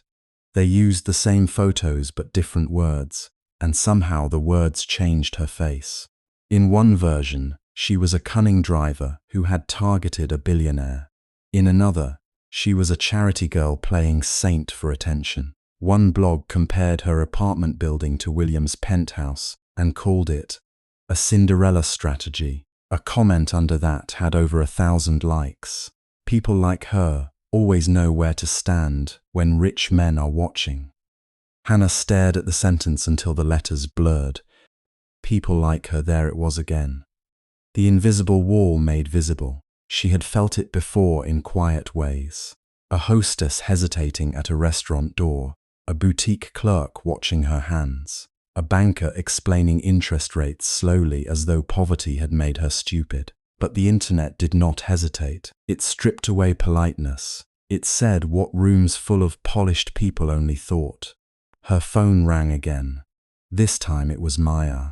Hannah answered because if she didn't, Maya would probably break down the door with a laundry cart. Are you inside? Maya asked without greeting. Yes. Do not go out the front. There are 2 vultures by the laundromat pretending to buy detergent. One of them asked Mrs. Alvarez if you bring billionaires home often, she told him. He had a face like expired yogurt. Despite everything, Hannah almost laughed. It came out as a broken breath. Maya, I have to work tonight. No, you absolutely do not. I have a loan payment due next week. Hannah, Maya, I can't stop living because strangers learned my name. There was silence on the other end. Not agreement, not approval. Just Maya swallowing the anger she knew Hannah could not carry for both of them. Then I'll ride with you, Maya said. You have a day job, and you have a talent for walking into emotional traffic. Hannah closed her eyes. I'm fine. No, babe, you are functioning. Those are not the same thing. The tenderness in Maya's voice nearly undid her. Hannah pressed the heel of her hand against her eye, refusing to cry. Tears felt like another thing the world might steal and repost. I'll call you later, she whispered. When she finally went downstairs after noon, wearing a baseball cap and the plainest coat she owned, the cameras found her anyway. Someone shouted that William had declined to comment. Someone else asked if she was disappointed he had not sent a car. That question hurt more than it should have. She told herself she did not need a car from William Hayes. She had her own, yellow paint chipped near the bumper, meter temperamental in cold weather, a coffee stain on the passenger mat from a nurse who had apologized for 10 minutes. Her taxi was not glamorous, but it had carried people home after bad shifts, bad dates, bad diagnoses. It had listened to sobbing students, sleepy grandmothers, businessmen too drunk to remember their own addresses. It had carried William Hayes when he was nobody but a tired stranger without a wallet. By evening, Hannah took her first fare near a hotel downtown. 2 men in expensive coats got into the back seat, already laughing at something on one of their phones. She smelled winter air, cologne, and the metallic edge of champagne. Hey, one of them said, leaning forward. Aren't you the taxi girl? Her hands tightened on the steering wheel. Address, please. The other man snorted. Careful, don't offend her. She might know billionaires. They laughed. Hannah watched the light turn green. Address, she repeated. The first man gave it, then added, So what's he like, Hayes? Good tipper. He paid his fare, Hannah said. With what? Stock options, more laughter. She drove through 6 blocks of it. Not constant. Not even especially creative, but enough. Enough to make the inside of the taxi feel smaller and smalser, until the air pressed against her ribs. When they got out, one of them left a $5 bill on the seat and said, For the orphanage, or whatever. Hannah waited until they entered the restaurant before she picked up the bill. For a moment, she wanted to tear it in half. Instead, she folded it carefully and placed it in the small envelope she kept for Bright Haven donations. Her hands shook while she did it, not because the money mattered, but because she would not let their ugliness decide what her dignity looked like. Around 9, the city's financial district lit up every screen in her taxi. William Hayes was giving a statement. It appeared first as a live clip on the news app she had forgotten to mute. His face filled the small mounted screen near her dashboard, composed and pale under a row of microphones. He wore a dark suit, the kind that made other men look dressed and made him look armored. Behind him, the glass doors of Hayes Tower reflected the cold glitter of the city. Hannah pulled to the curb before she realized she had done it. Reporters fired questions from every direction. Mr. Hayes, can you comment on your relationship with Hannah Moore? Is she connected to your donation discussions with Bright Haven? Are you romantically involved? William lifted one hand slightly. The crowd quieted because men like him were used to rooms obeying. There has been an unfortunate invasion of a private citizen's life, he said. His voice was controlled, low, almost tired. Miss Moore is not a public figure, and she should not be harassed because she happened to assist me one evening when I was in need. Hannah's throat tightened. For one fragile second, warmth moved through her. He had said her name respectfully. He had called the harassment what it was. He had not sounded ashamed. Then a reporter shouted, So she is not your girlfriend? William paused. It was less than a second. On camera, perhaps no one else noticed, but Hannah did. She felt the pause as if it were a hand hovering above a wound. "No," he said. "There is no romantic relationship between us. Any suggestion otherwise is false."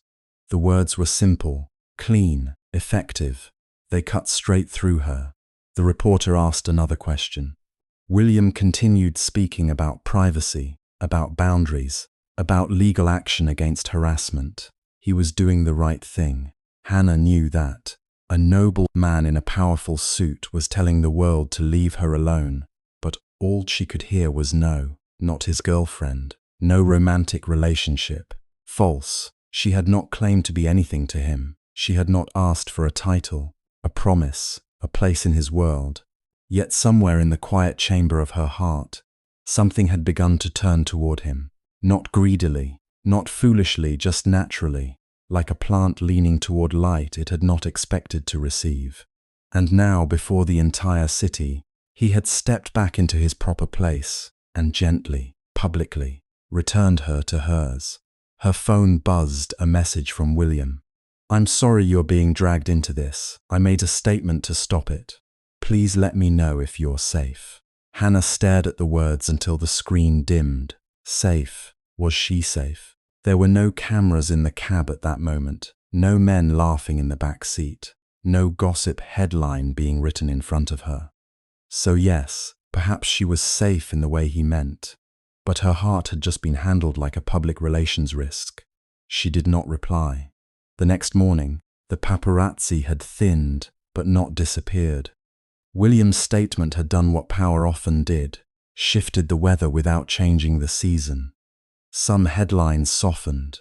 Billionaire defends taxi driver. Hayes denies romance rumors. Others grew crueler, mocking her as rejected, imagining her embarrassment, ranking her clothes, her building, her face without makeup. Hannah went to Bright Haven because she needed to remember a world where people still needed juice boxes, missing socks found, and crayons that were not broken in half misses. Belle met her at the door with a face full of worry she tried to disguise as calm. "My dear," she said, and opened her arms. Hannah held herself together for exactly 3 seconds inside that embrace, Mrs. Belle smelled like lavender soap and old paper, like the office where donation forms lived beside children's drawings. Hannah did not sob. She had learned not to frighten children with adult grief. But her breath hitched once, hard, and Mrs. Bell's hand moved gently over her back. "You owe no one an explanation," Mrs. Bell murmured. "That's not how the world works anymore." "No," the older woman said, "but it is how love works, and there is still some of that left." In the playroom, little Sam ran up to ask whether rich people really had elevators inside their houses. Hannah knelt and told him she had no idea, but if she ever found one, she would press every button just to be annoying. Sam laughed so loudly that 2 younger children joined in without understanding the joke. For an hour, she was simply Hannah again. Then Mrs. Bell came into the doorway. Her smile faded. "There's someone here to see you." Hannah already knew before she reached the small visitor's room. Victoria Hayes stood beside the window as though the orphanage air might wrinkle her. She wore cream wool, pearls, and an expression so polished it reflected nothing. Her driver waited outside near a black car that probably cost more than Bright Haven's annual food budget. "Hannah, more," Victoria said, as if tasting whether the name deserved to exist. Hannah closed the door behind her. "If you're looking for William, he isn't here. I'm looking for you." The room seemed to cool. Victoria sat without being invited and placed a leather folder on the table. "I'll be brief. This situation has become unpleasant for everyone." "For everyone," Hannah repeated softly. Victoria's eyes sharpened. "Do not mistake exposure for martyrdom. You stepped into a world you do not understand. Now you are suffering the predictable consequences. I drove a passenger home. You accepted his attention afterward." Hannah felt heat rise to her face, but her voice stayed quiet. "Is kindness considered attention in your family?" For the first time, Victoria's composure cracked by a hair. "Not anger. irritation that a small object had not remained small. She opened the folder and slid a document across the table. "I am prepared to pay off your student loans in full," she said. "Additionally, I will arrange a private grant for your personal relocation and a separate donation to Bright Haven under an anonymous foundation. In return, you will stop contacting William, decline all interviews, and remove yourself from any social or charitable situation that places you near him." Hannah looked down. The number printed on the document was so large it seemed unreal. A clean number, a number that could erase years of interest, sleepless shifts, collection notices, cheap meals, winter coats worn past repair, a number that could let her return to school, a number that could keep Bright Haven warm. For one terrible moment, temptation did not feel like greed. It felt like rest. Victoria saw it, of course she did. "There is no shame in being practical," she said, softer now, which was somehow worse. "William is sentimental. He confuses guilt with affection. But eventually he will return to his responsibilities. Men in his position always do. I'm offering you a graceful exit before the world becomes less forgiving." Hannah touched the edge of the document. She thought of her mother, Clara, sitting at their old kitchen table late at night, mending a sleeve under yellow light, telling her that being poor did not mean letting anyone purchase the parts of you they found inconvenient. She thought of William, saying no on a screen, his voice steady, his face unreadable. Then she pushed the paper back. "I don't sell exits." Victoria stared at her. Hannah stood, though her knees felt uncertain. "If you want to donate to Bright Haven, donate. If you want to help children, help them, but don't use them as wrapping paper for a bribe. You are making a mistake." "Probably," Hannah said. A sad little smile touched her mouth. "I make a lot of them, but there are mine." Victoria rose slowly. "Pride is expensive, Miss Moore. So is silence, Mrs. Hayes." The name landed strangely. Victoria's eyes changed, only for a second, but enough that Hannah noticed. Not fear exactly. Recognition of a door she had not meant to leave unlocked. Then Victoria collected the folder. "You have no idea what you are involving yourself in." Hannah met her gaze. "Neither do you." After Victoria left, Hannah stood alone in the visitor's room until the sound of the black car faded. Her dignity remained. She could feel it somewhere inside her, upright and unbroken, but dignity did not stop humiliation from hurting.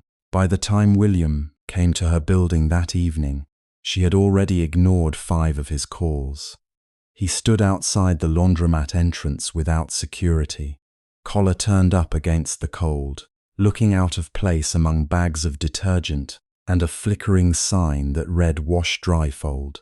The sight of him there should have softened her. It did, and that made her angrier. "Hannah," he said when she approached. She kept her keys in her hand. "There are cameras around the corner." "I know, I told my legal team to." "Of course you did," he flinched slightly. "I was trying to protect you." She looked at him then, really looked. There were shadows under his eyes. His hair was less perfect than usual, disturbed by the wind or his own hands. He seemed like a man who had spent all day winning battles and losing something he could not name. "You protected your name," she said. "Maybe my privacy by accident." His face tightened. "That's not fair." "No, it's not." Her voice trembled, and she hated it. "None of this is fair. Strangers calling me names isn't fair. Your aunt offering to buy my disappearance isn't fair. Watching you tell the whole city that whatever was happening between us was false, when I hadn't even figured out what it was yet, that wasn't fair either." William went very still. "Victoria came to you?" Hannah laughed once, without humor. "That's the part you heard." "No," he stepped closer, then stopped himself. "No, I heard all of it." The laundromat door opened behind them, spilling warm air and the smell of soap into the cold. An old man carrying folded sheets glanced at them, sensed the storm and hurried away. William lowered his voice. "I thought denying it would end the speculation. I thought, if I made it clear you weren't involved with me, they would leave you alone." And did they? his silence answered. Hannah's fingers curled around her keys until the metal bit her palm. You stood in front of cameras and decided what we weren't, she said. Without asking me, without trusting me to survive the truth with you. I didn't know there was a truth yet, he said, and the pain in his voice was so sudden that it almost reached her before she could step away. But she did step away. That's the difference between us, William. You can wait to name things until it's safe. People like me don't get that luxury. Other people name us first. She walked past him into the building. He did not follow. Upstairs, Hannah leaned against her door and listened to nothing. No footsteps, no knock, no apology forced through wood. For the first time since she had met him, William respected the boundary she had placed between them. It should have felt like relief. Instead, it felt like a door closing in a house that was already too quiet. Outside, in the cold, William remained on the sidewalk long after her window went dark. He watched the small rectangle of her apartment and replayed his own words from the press conference. No romantic relationship. Any suggestion otherwise is false. At the time, the statement had sounded restrained, responsible, protective. His communications director had praised it. The board had appreciated it. Even the morning financial columns had called his response decisive. Only now did he understand what Hannah had heard. He had taken something fragile, unnamed, and publicly buried it before it had drawn breath. Not to save her from shame, to save his world from the inconvenience of her. The realization did not arrive dramatically. It came quietly, and because it was quiet, it hurt more. He took out his phone and wrote a message, then wrote another, deleted that too. There were words for contracts, statements, acquisitions, apologies drafted by counsel, but there were no easy words for "I made you smaller" because I was afraid of what it meant to stand beside you. So he put the phone away and finally walked back toward his car. Hannah did not sleep much that night. Around midnight she made tea she did not drink. Around 2, she checked her loan balance for no reason except self-punishment. Around 3, she opened her mother's old recipe box and touched the handwritten cards inside, letting Clara's familiar loops and slants calm the panic in her chest. At dawn, someone knocked, not the aggressive pounding of reporters, not William's hesitant restraint, just 2 soft knocks, then footsteps descending the stairs. Hannah opened the door to an empty hallway. On the floor lay a plain brown envelope. No stamp, no return address. Only her name written across the front in black ink. Hannah Moore. Her first instinct was to leave it there. Her second was to call Maya. Her third, the one she obeyed, was to pick it up with trembling fingers and carry it inside. The envelope was not sealed. Inside were 3 photocopied pages and a small faded photograph. Hannah saw the photograph first. A younger version of her mother stood outside, a grand stone building. Hannah did not recognize, wearing a navy uniform jacket and holding a clipboard against her chest. Her hair was pinned back. Her smile was tired but bright. The same smile Hannah remembered from mornings when Clara had pretended cereal for dinner was an adventure. Behind Clara, mounted on the wall beside the entrance, was a polished brass plaque, Hayes Family Estate Office. Hannah stopped breathing. Slowly, she unfolded the photocopied pages. The first was an employment record. Employee name, Clara Moore. Position, Household Administrative Assistant. Employer, Hayes Estate Holdings. Dates of service, 1998 to 2003. The second page was a confidentiality agreement bearing her mother's signature. The third was a partial incident report. The text blurred at the edges, but one line near the bottom had been underlined in red. Witness Clara Moore attempted to remove minor child William Hayes from the East Wing prior to fire department arrival. The kitchen tilted around her. Hannah gripped the table with one hand and the paper with the other, her heart beating so hard it seemed to shake the air. Her mother had worked for the Hayes family. Her mother had known William. And someone, after all these years, had decided Hannah should know too. For a long time, Hannah sat in Mrs. Bell's kitchen, with the papers spread before her like pieces of a life she had never been allowed to inherit. Outside, the late afternoon had turned the windows amber. Children's voices floated in from the yard, light and careless, the way children's voices should be. Somewhere down the hall, someone was laughing too loudly at a cartoon. A kettle clicked off on the counter. Ordinary sounds, gentle sounds. But inside Hannah, something had cracked open.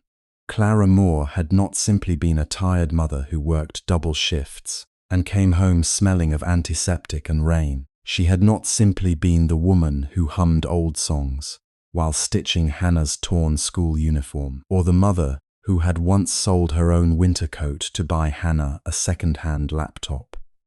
There had been another Clara, a Clara in a pressed uniform, standing in the doorway of a grand estate. A Clara whose signature lay beneath legal language that sounded less like employment and more like a muzzle. And in the middle of it all was a name Hannah now felt in her pulse: William Hayes.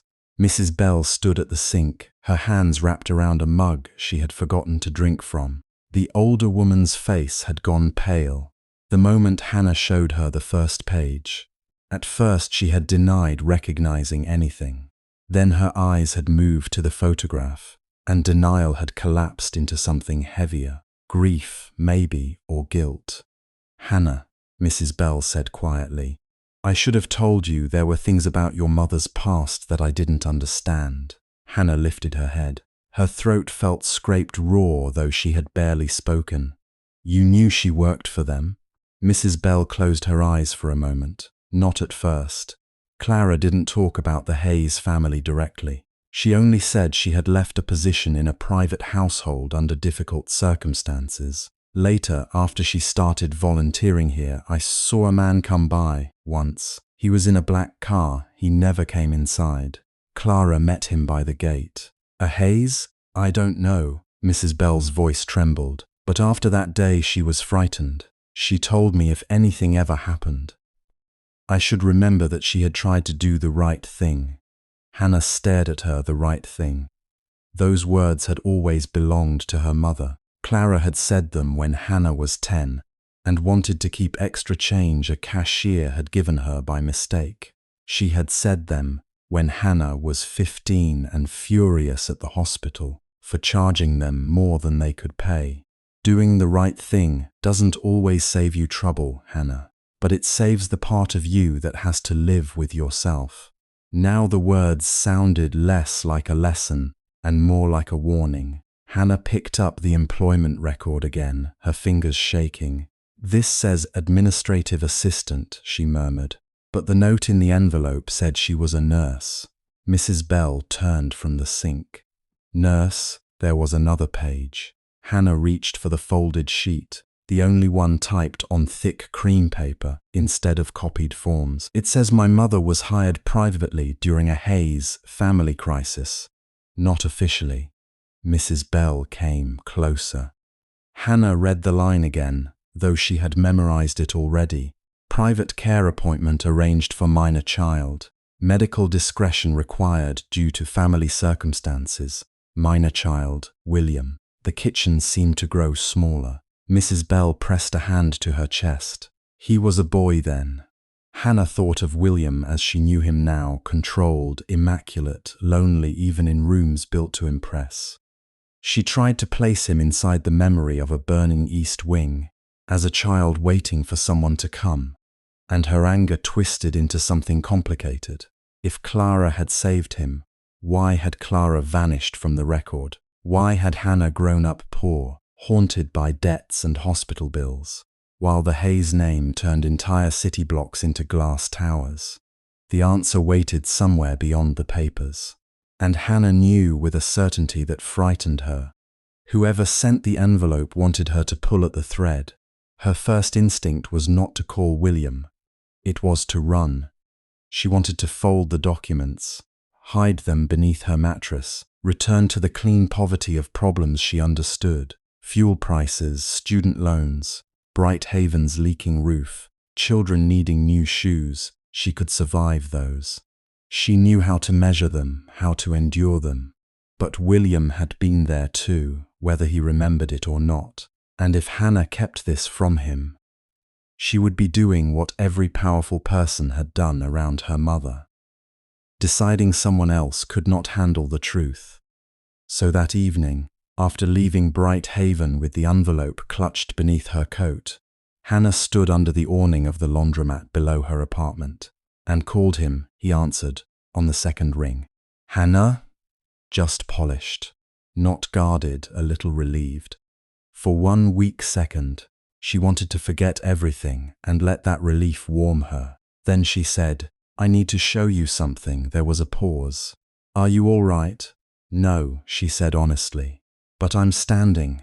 20 minutes later, a black car stopped at the curb outside the laundromat. Not the long procession of luxury vehicles that had once humiliated her neighbors into staring. Just one car, discreet, with William in the back seat and no driver getting out to open doors like they were in some old movie.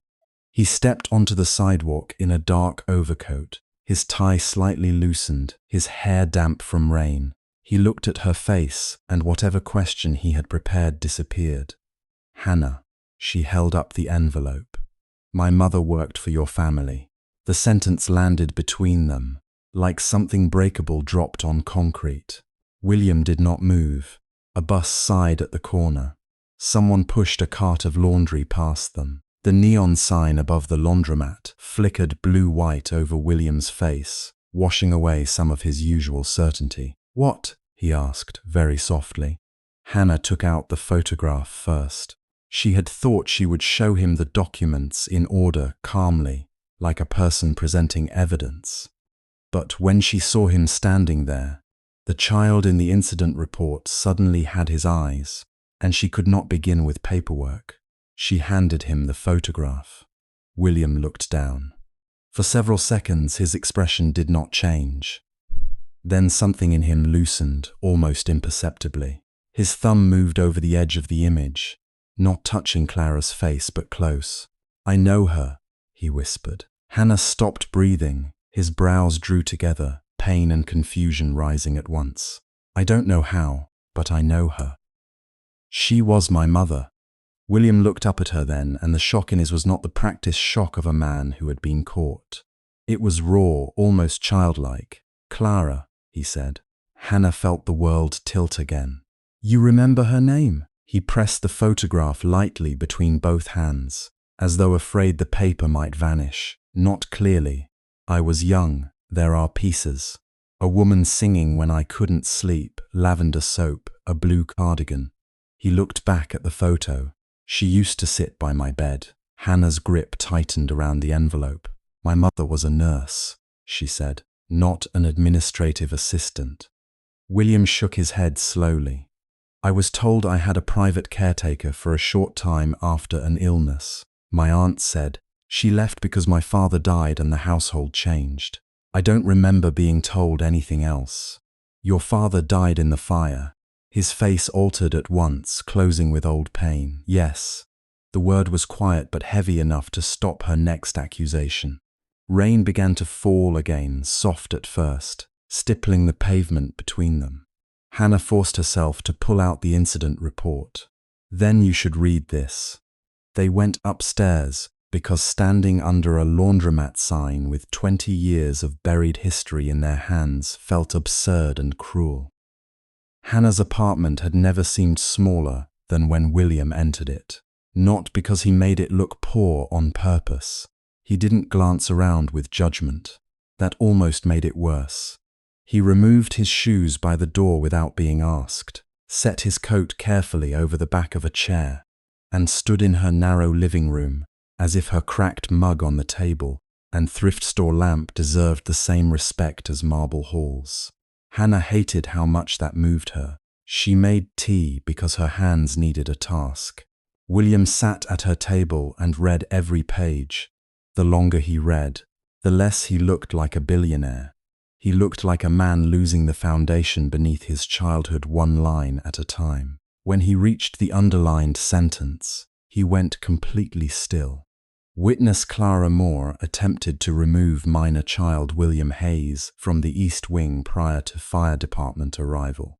Hannah watched him, her own anger breathing beside her grief. "Did you know?" she asked. William lifted his eyes. No, it was only one word, but she heard everything inside it. Horror, shame. A plea not to be found guilty of a crime he had inherited but not chosen. She wanted to believe him. That was the dangerous part. "My mother never told me," Hannah said. "She raised me on instant noodles and second-hand textbooks, and she never once said she had saved a Hayes child from a fire." William's jaw tightened. If this is true, if... Hannah's voice sharpened. He accepted the blow without flinching. "You're right. I'm sorry. I mean, if these documents are complete enough to prove what happened, I believe you, Hannah." The room fell quiet. That last sentence hurt more than if he had argued, because a few nights ago, when Victoria had smiled like an elegant knife and suggested Hannah was using Bright Haven to get close to him, William had hesitated. Not long, not cruelly, but long enough.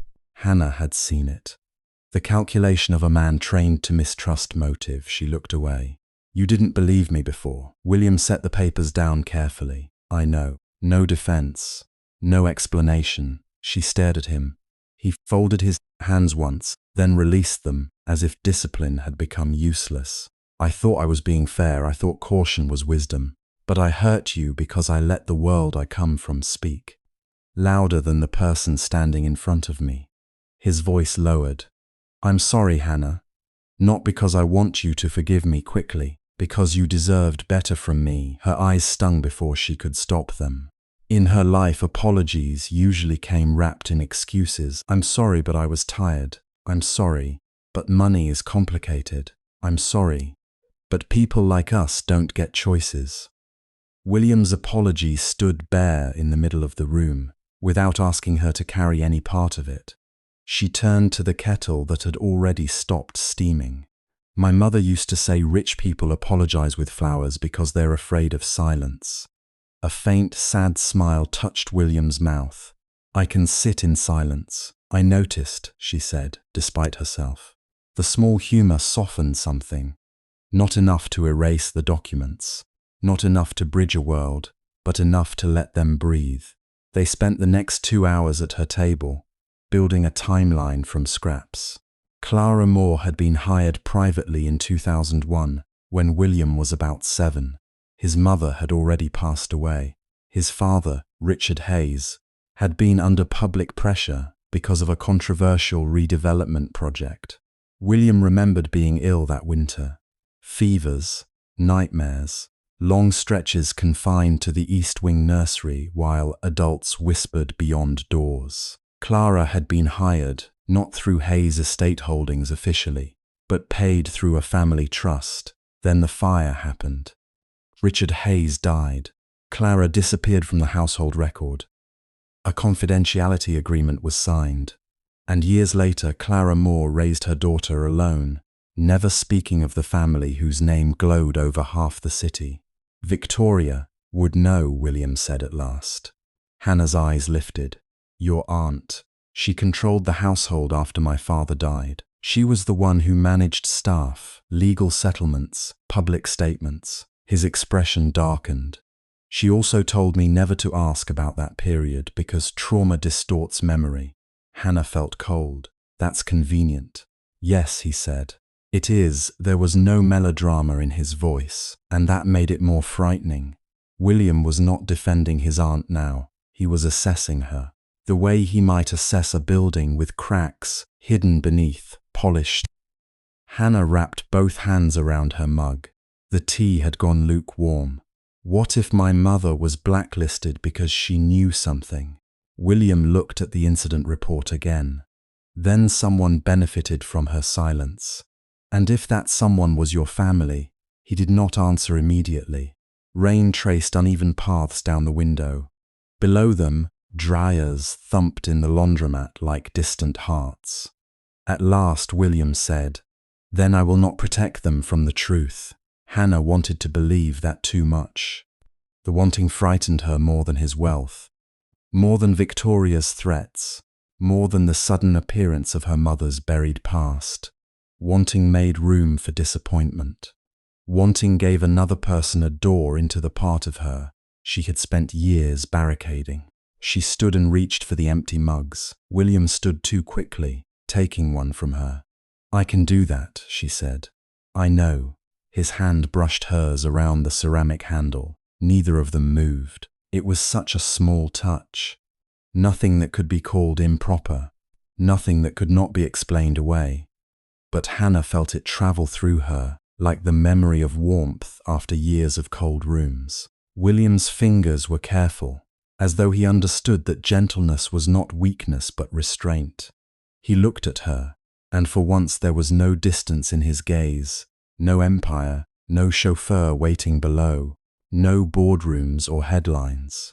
Just a man holding a chipped mug in a small apartment, looking as if he had found something he had not known he was missing. "Hannah," he said. Her name sounded different now, not polished, not rescued, chosen. She should have stepped back. Instead she asked, "What?" "I don't know how to be near you without wanting to stay." Her breath caught. The confession was not complete.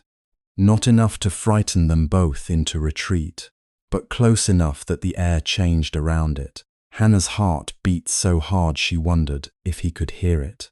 She looked down at their hands, then back at him. "I don't know how to let someone stay," she said, not without waiting for them to leave. His face softened with a sadness that did not pity her. "Then I'll wait with you." The words nearly undid her. For a moment, she saw the impossible version of her life. William at her kitchen table again. William learning which burner on her stove only worked if kicked lightly. William at Bright Haven with children climbing him like a tree, his expensive sleeves covered in finger paint. William knowing her mother's name, not as a secret, but as a blessing. Then her phone rang. The sound cut through the room sharply, dragging them apart. Hannah blinked and reached for it. Mrs. Bell's name lit the screen. She answered immediately. "Mrs. Bell." At first there was only breathing on the other end. Then Mrs. Bell spoke, and the fear in her voice was so unlike her that Hannah's body went rigid. "Hannah, I need you to come to Bright Haven." "What happened?" William set the mug down, his attention fixed on her face. Bell's voice broke. "The bank called. Our operating account has been frozen." Hannah's stomach dropped. "Frozen? Why?" "They said there's an investigation." Suspected fraudulent activity. For a second, the words made no sense. Bright Haven's account held donations for meals, repairs, school supplies, winter coats. It held the fragile line between shelter and closure. Fraud belonged to men in glass offices, to shell companies and signatures behind locked doors. Not to Mrs. Bell's careful, handwritten budgets, not to children who counted apple slices at snack time. Hannah grabbed her coat. "I'm coming now." William was already reaching for his. "I'll drive." She did not argue. The ride to Bright Haven passed in a blur of wet streets and red traffic lights. Hannah called Maya, who answered half asleep from an early shift break, then became instantly awake. "Don't touch anything until I get there," Maya said. "And don't let anyone make you sign a statement." "Maya, it's Bright Haven. We didn't do anything." That has never stopped anyone from blaming the easiest person. Hannah went cold, but did not ask what she meant. At Bright Haven, lights burned in every downstairs window, Mrs. Bell stood in the office with her cardigan buttoned wrong, surrounded by printed bank notices, donation ledgers, and a laptop open to the account portal. 2 staff members hovered near the door. The children had been sent upstairs, but Hannah could feel their anxiety pressing through the ceiling. William entered behind her and stopped before his presence could overwhelm the room. Mrs. Bell looked at him, then at Hannah, too frightened to question why he was there. "They froze everything," she said. "Payroll, vendor payments, the emergency repair fund. The bank flagged an outgoing transfer made 3 days ago." Hannah moved to the desk. "What transfer?" Mrs. Bell turned the laptop toward her. A transaction record glowed on the screen. The amount was large enough to stop Hannah's breath, not enough to make a billionaire blink, perhaps, but enough to destroy Brighthaven for months. It had gone to an account Hannah did not recognize, under a vendor name that sounded almost real if you did not know the orphanage's actual suppliers. William leaned closer, his expression hardening. "This is deliberate," he said. Hannah barely heard him. Her eyes had moved to the authorization field. For one long second, the office fell away. The rain against the windows, Mrs. Bell's trembling hands, William's quiet curse, Maya's incoming call buzzing in her pocket. Everything receded until only the line of text remained, authorized by Hannah Moore. Her name sat there in black letters, clean and merciless, not beside a donation, not beside a child's medical receipt, beside the transfer that had frozen Brighthaven's account and branded its kindness as a crime. For a moment, Hannah did not feel fear. Fear was too alive, too quick. What opened inside her was colder than fear, a quiet, hollow place where all sounds seemed to fall and disappear.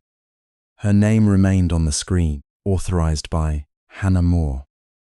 It was strange, the things a person noticed when her life began to tilt. Mrs. Bell's reading glasses had slid down to the end of her nose. William's hand was braced on the edge of the old wooden desk, his knuckles pale beneath the expensive calm of his suit. Rainwater traced crooked lines down the office window, blurring the playground outside into grey shapes and yellow swings.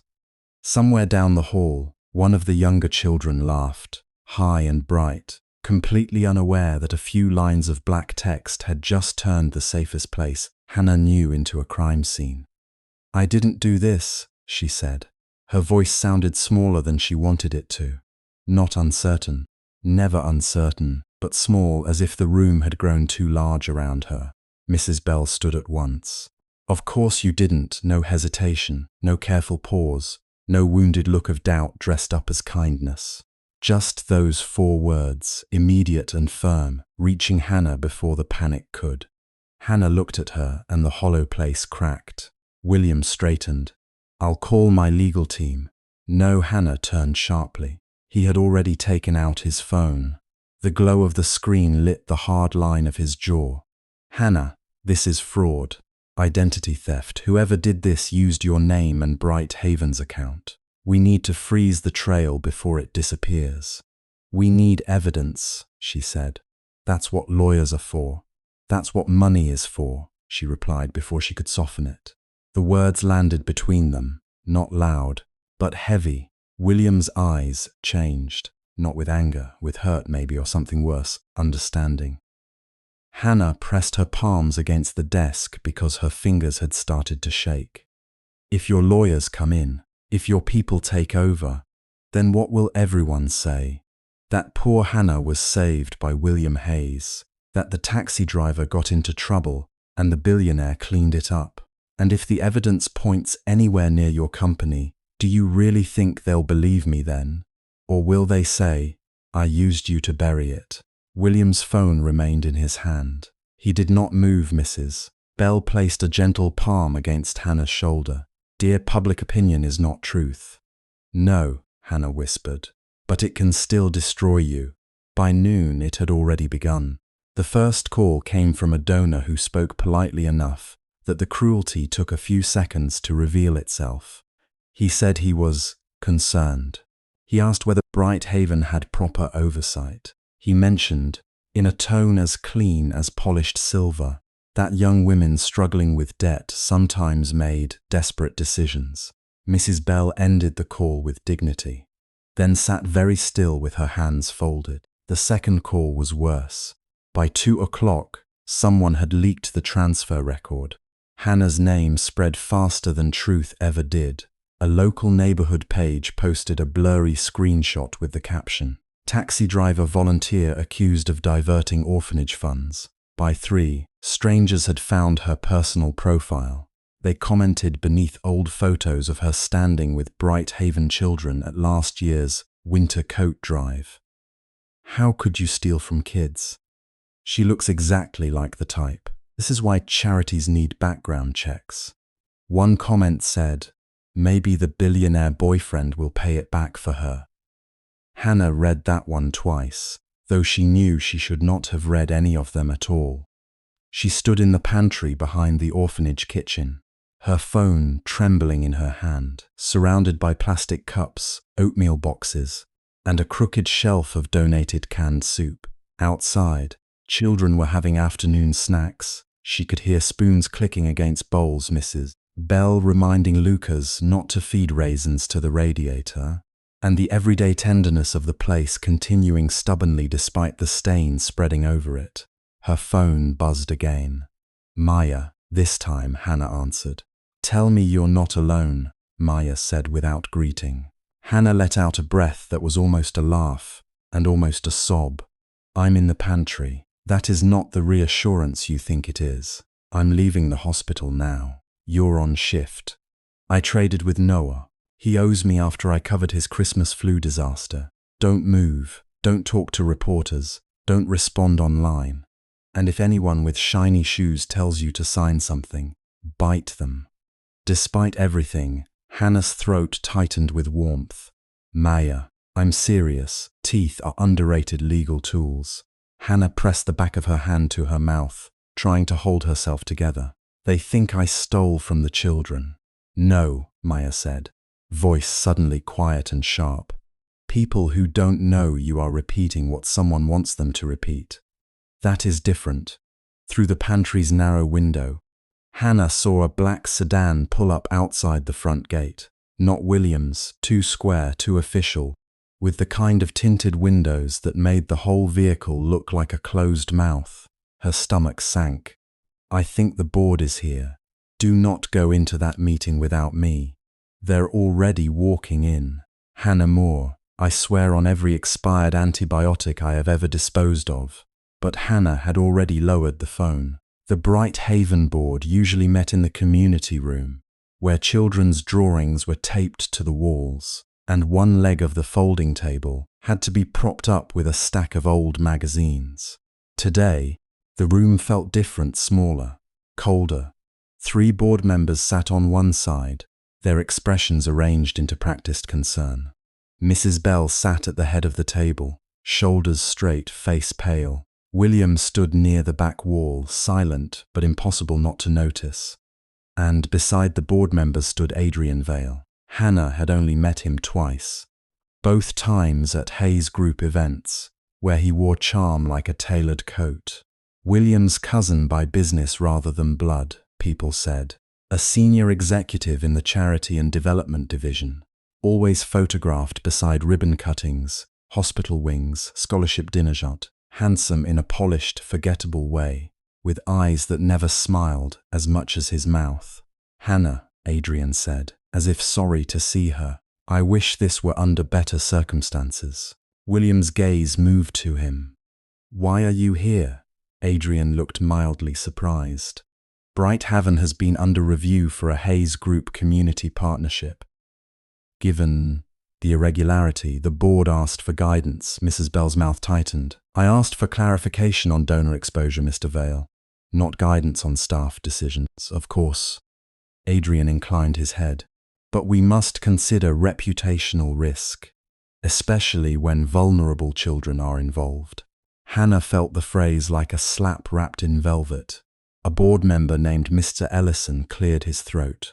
He had once brought his grandchildren to Bright Haven's summer fair and bought 3 plates of Hannah's burned pancakes, smiling the whole time. Now he could not quite meet her eyes. "No one is making accusations beyond the facts," he said. "But until this matter is resolved, perhaps it would be best if Hannah took a step back from all activities here." "No," Mrs. Bell said. The single word filled the room.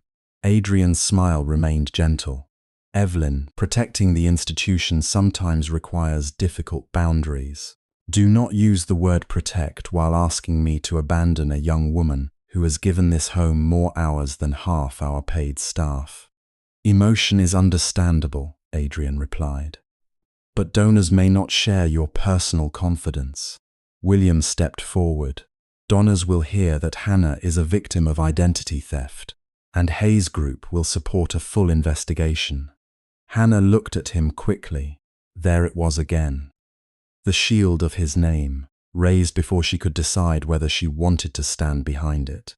Adrian noticed. His gaze flicked between them, and something almost pleased passed through his eyes. "How generous," he said.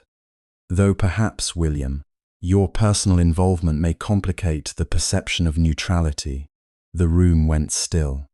Hannah felt all the comments she had read gathering around her like smoke. Billionaire boyfriend. Saved by William Hayes.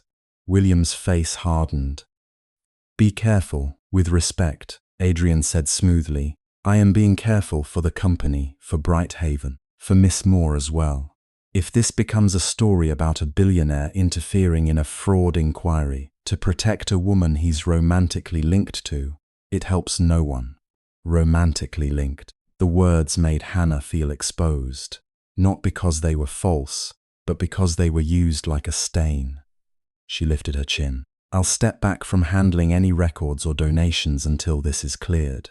Mrs. Bell turned toward her. "Hannah? But I will not stop seeing the children if they want me here," Hannah continued, voice steadier now. "I won't disappear like I did something wrong. And I won't sign any statement admitting fault." Adrian's expression did not change, but his eyes cooled. Mr. Ellison looked relieved to have something that sounded like compromise. "That seems reasonable for the time being." William stared at Hannah as if he wanted to argue, but she did not look away. Not this time. After the meeting, he found her in the hallway outside the art room. Inside, two little girls were painting a paper sun with too much orange, their sleeves rolled unevenly. Hannah watched them through the open door, because looking at them hurt less than looking at him. "You think I want to erase your dignity," William said quietly. "No. Then, why do you keep flinching every time I try to help you?" "Because in your world, help comes with headlines." She turned to him, exhausted. "In mine, help comes with people asking what you did to deserve it." William absorbed that. His expression softened, and somehow that made it harder. "I don't know how to stand here and do nothing," he said. "I'm not asking you to do nothing.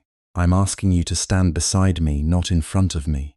A faint, painful smile touched his mouth. "I'm trying to learn the difference." "I know."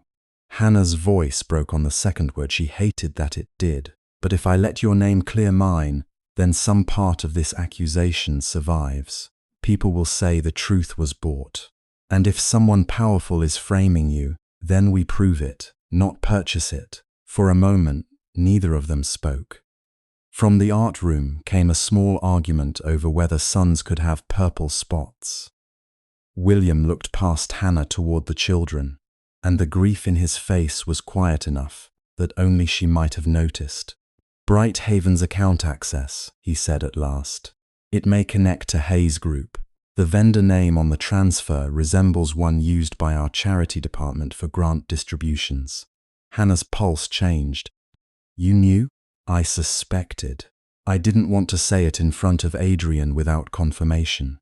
"Adrian works in that department." "Yes." The hallway seemed to narrow. Before Hannah could answer, the front entrance opened hard enough for the old glass to rattle. Maya arrived like weather.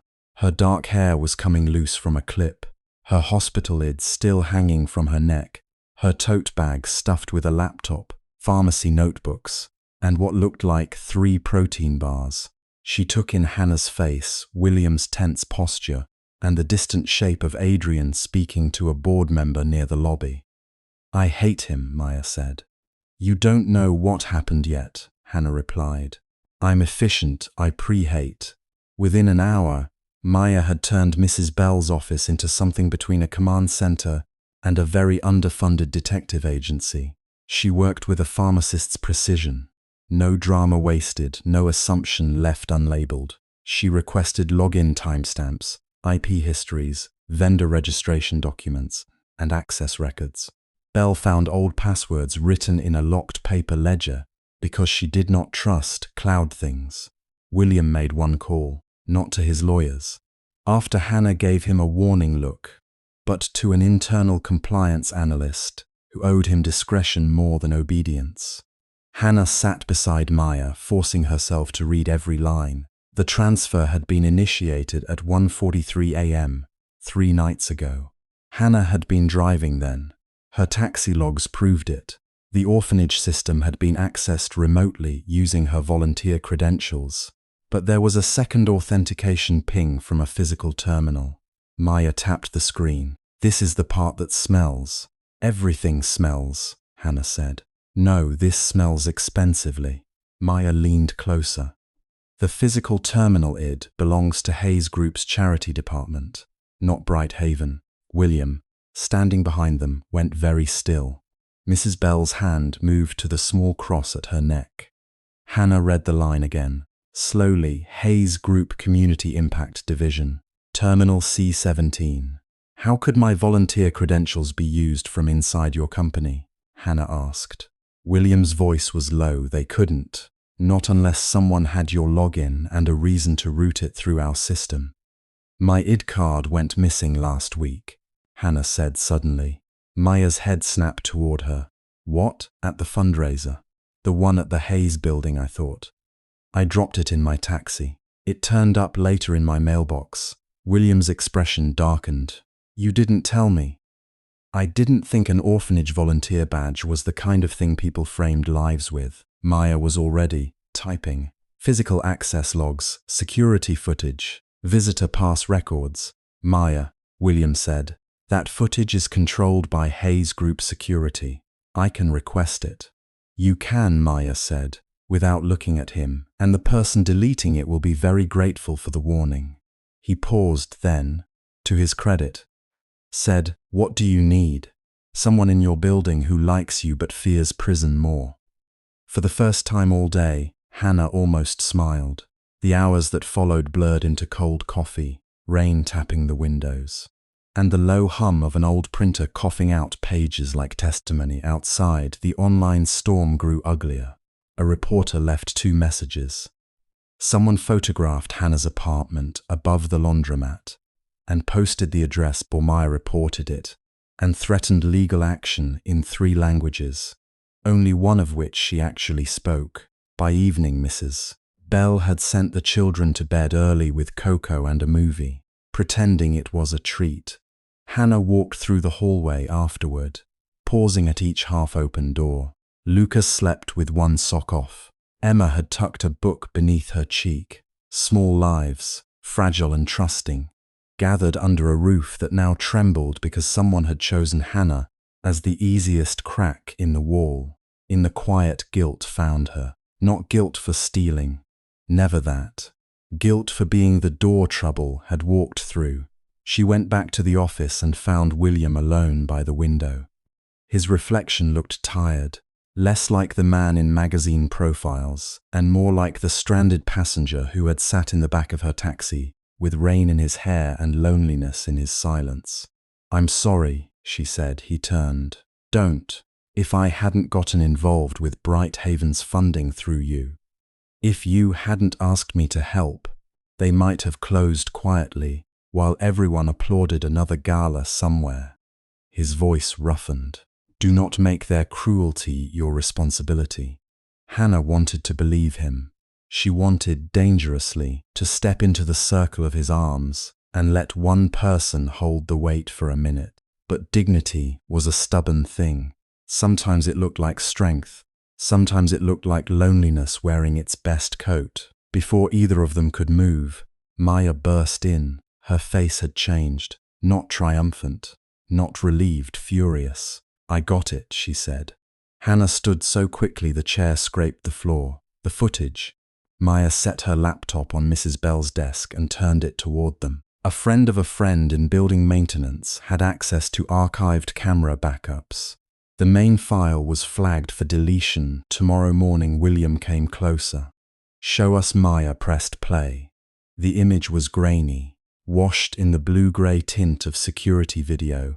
A corridor inside Hayes Group appeared, sleek and empty, the kind of hallway Hannah remembered from the fundraiser. Marble floors, glass walls, art that looked more expensive than her entire apartment building. The timestamp glowed in the corner. 1:39 a.m. A figure entered the frame wearing a dark coat and a low-brimmed cap.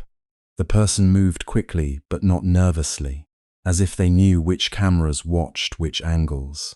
In one hand they held a card. The camera caught the badge for half a second as it passed over the scanner. Hannah's breath stopped. Her photo, her name, the door unlocked. The figure slipped inside terminal room. Maya paused the video, zoomed in, sharpened the frame, then zoomed again on the person's lapel. At first, Hannah saw only a small flash of metal, then William inhaled.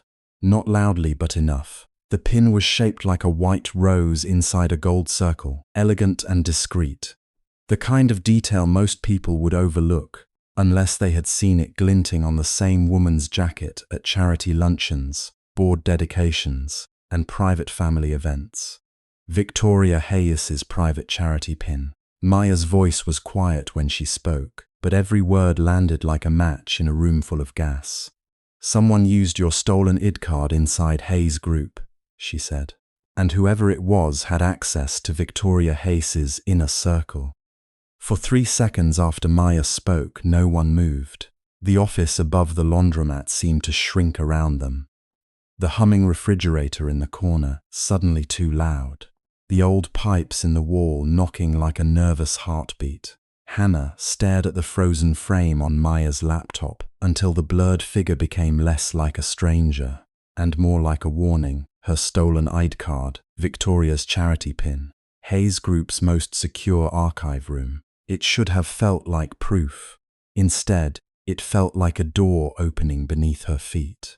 William stood beside the desk, one hand braced against the back of the chair. The light from the laptop cut across his face, sharpening the lines around his mouth. He looked less like the man who had fallen asleep once in the back of her taxi, with exhaustion softening his shoulders, and more like the William Hayes the newspapers liked to photograph, controlled, unreachable, made of glass and steel. But his eyes were not cold, they were hurt. "I'll speak to her," he said. Maya let out a short laugh, without humor. "That's it? You'll speak to her?" Hannah touched Maya's sleeve gently. She knew her friend's anger came from fear. Maya had spent years believing that rich people did not need to lie well, because they could afford to bury the truth badly. Still, Hannah's fingers trembled when she drew them back. William looked at Hannah, not Maya. "If Victoria is involved, I need to hear her deny it to my face. And if she lies," Hannah asked, his jaw tightened. "Then I'll know there were many things Hannah could have said. That people like Victoria did not need to lie. They rewrote the room until everyone else questioned their own memory.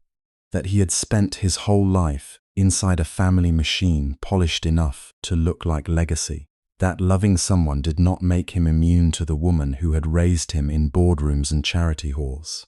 But she saw the fracture in him, thin and bright. So she only said, 'Don't go alone.' A faint, almost sad smile touched his lips. 'If you come with me, she'll turn it into another attack against you. She's already attacking me. She'll do worse.' Hannah lowered her eyes to the laptop, to the white rose inside its gold circle, a delicate symbol, a pretty thing fastened to ugly business. 'Then let her,' she said quietly. 'I'm tired of being defended from rooms where people ruin my life.' William did not answer at once. Perhaps he understood then that kindness had never made Hannah fragile. It had only made her harder to frighten. By afternoon, they were inside Hayes Tower. Hannah had entered the building once before, but this time the marble lobby felt different.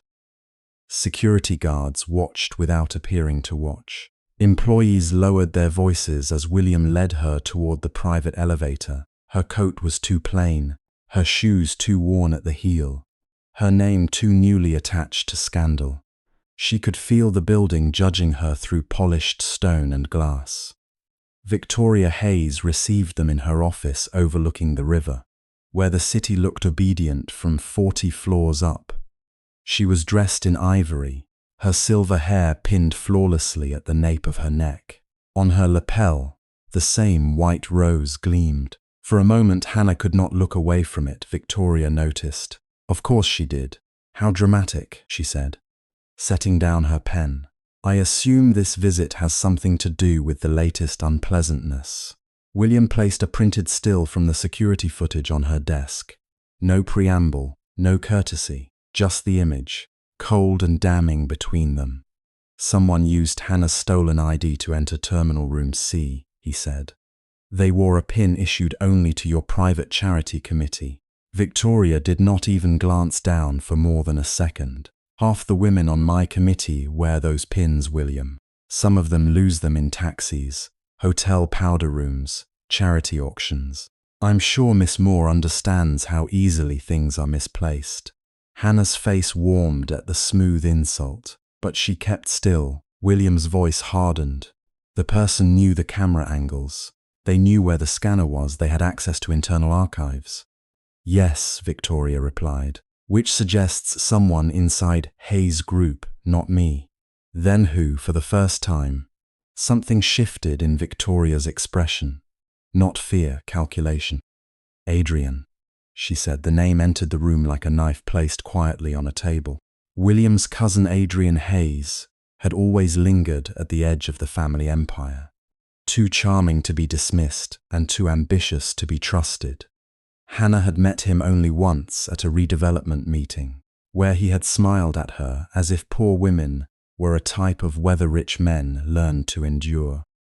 Victoria folded her hands. He has been pushing against your leadership for months. He has access to the charity records through the Redevelopment Foundation. If someone wanted to make you look compromised, what better way than to involve your personal attachment? The pause before those last two words was delicate enough to be brutal. William's eyes did not move from his aunt's face. You expect me to believe Adrian stole Hannah's id, forged charity transfers, manipulated Bright Haven's records, and planted evidence against her. I expect you to accept that love has made you dangerously unwilling to see obvious things. Victoria finally looked at Hannah. And I expect Miss Moore to understand that good intentions do not excuse the chaos she has brought into this family. Hannah had promised herself she would remain composed. She had trained herself for years not to cry in front of landlords, loan officers, hospital billing clerks, people who mistook tears for weakness and silence for guilt. But there was something about being called chaos by a woman sitting behind inherited mahogany that made her grief rise hot in her throat. I didn't bring anything into your family, Hannah said. It was already there. I just refused to look away. Victoria's smile faded by a fraction. William reached for Hannah's hand, not dramatically, not possessively, simply as if her steadiness mattered to his own. Victoria saw it. Her gaze sharpened. You have a board review at 6, she said to William. I suggest you arrive prepared to explain why your judgment should still be trusted. The review was not a meeting. It was a trial wearing expensive suits. By evening, William sat at the long table on the 38th floor, while directors with grey temples and cautious voices questioned not the security breach, not the forged ledgers, not the children at Bright Haven whose future had become collateral in a family war. They questioned Hannah. Her name appeared in phrases like reputational exposure, emotional conflict, compromised decision-making. Her apartment above the laundromat became a liability. Her night shifts became instability. Her volunteer work became motive. Her refusal to accept William's money became, somehow, suspicious. One board member, a narrow man named Porter, leaned back and said, William, no one doubts your capability, but the redevelopment vote is too significant to be guided by sentiment. Sentiment, William repeated, very softly. Porter did not hear the warning in it. Your attachment to Miss Moore has placed the company under public scrutiny. Investors are nervous. The press is circling. Until this matter is resolved, perhaps Adrian should oversee the vote. Hannah, seated behind William as an observer at his insistence, felt the room tilt. There it was. Not concern, not ethics, a move. William's fingers curled once against the table, then relaxed. He had inherited a name, an empire, a chair at the head of rooms like this. But in that moment, Hannah understood the loneliness of it. Every person around him spoke with politeness while reaching for something. "My judgment," William said, "is the reason Hayes Group did not push Bright Haven's land into redevelopment without review. My judgment is the reason we found irregularities in the charity accounts. My judgment is the reason. I'm not handing this vote to the man who benefits most from making me look unfit." Silence spread.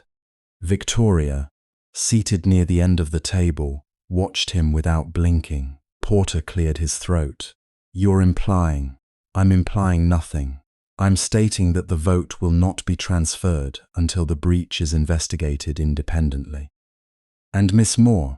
another director asked. William turned slightly, just enough that his gaze found Hannah's.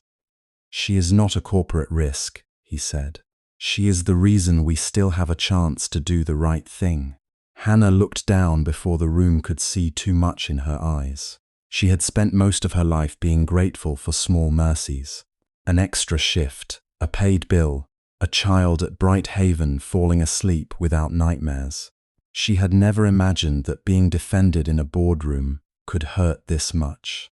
Not because she doubted him, but because every word he spoke seemed to cost him a piece of the world that had made him. The board adjourned without resolution, which meant the war had not ended. It had merely dressed for the evening. The Hayes Charity Gala was held in the ballroom of the Whitmore Hotel, where crystal chandeliers hung like frozen rain, and every mirror reflected old money pretending to be generosity. Outside, photographers called names with bright hunger. Inside, women in silk greeted one another with kisses that never touched skin. Hannah arrived in a borrowed navy dress from Maya, altered hastily with safety pins and hope it was simple, with long sleeves and a clean neckline. Against the rivers of diamonds around her, she looked almost severe, or perhaps, she thought, like herself. William waited near the entrance. He wore black as most men did, but on him the suit seemed quieter than the room. When he saw her, the guarded expression he had worn since leaving the board meeting softened so visibly that Hannah almost forgot to be afraid. "You came," he said. "I said I would. I know," his voice lowered. "I also know what it cost." A waiter passed carrying champagne. Hannah took nothing. "I drive through the city at 2 a.m. with strangers in my back seat. I can survive rich people with tiny forks." For the first time that day, William laughed. It was brief but real, and the sound warmed something behind her ribs. Then the room noticed them. Whispers moved first, then glances, then smiles that asked questions. No one was brave enough to speak aloud. Hannah felt every inch between her life and theirs measured by eyes trained to appraise handbags, schools, surnames, misses. Belle was not there. Bright Haven had not been invited to the portion of the evenings supposedly raising funds in its name. Maya had wanted to come, but Hannah had asked her to stay near the orphanage in case reporters appeared again. So Hannah stood alone beside William, among people who knew how to turn charity into a chandelier and shame into a toast. Victoria approached with Celeste Whitmore at her side. Celeste was beautiful in a way that looked professionally maintained. Pale gold hair, diamond drops at her ears, a silver gown that made everyone around her seem underdressed. She smiled at William as if he were a promise delayed. "William," she said, touching his arm lightly, "you've been impossible to reach." "I've been busy, so I've heard." Her gaze drifted to Hannah. "Miss Moore, isn't it?" The driver, there was no insult in the words, that was the insult. "Hannah," she corrected. "How brave of you to come." Celeste lifted her champagne flute. Most people would avoid attention after such troubling allegations. "Then it's lucky I'm not most people." William's mouth moved as if holding back a smile, but his eyes stayed alert. Victoria's voice was cool. "Tonight is about restoring trust." "Then maybe we should start with the records," Hannah said. Several nearby conversations faltered. Celeste laughed softly, direct. How refreshing. Though I suppose when one isn't raised around these events, one doesn't always know when restraint is appropriate. Hannah felt William shift beside her. She placed a hand near his sleeve, not stopping him, just reminding him she could stand. Celeste's smile sharpened. My mother always said breeding reveals itself under pressure. Hannah could have ignored that. She had ignored worse. But then Celeste glanced toward the small display table behind them, where old Hayes' charity photographs had been arranged in silver frames for the gala. One of them had been enlarged for the evening, a faded image from decades ago, volunteers at a children's benefit. Hannah had brought a copy earlier to compare with archive records. Someone had placed it there without asking, perhaps as decoration, perhaps as bait. In the corner of the photograph stood Clara Moore, young, tired, lovely in a plain blouse, holding a little boy's hand, Hannah's mother. Celeste followed Hannah's gaze and tilted her head. "Oh," she said, "is that her, your mother?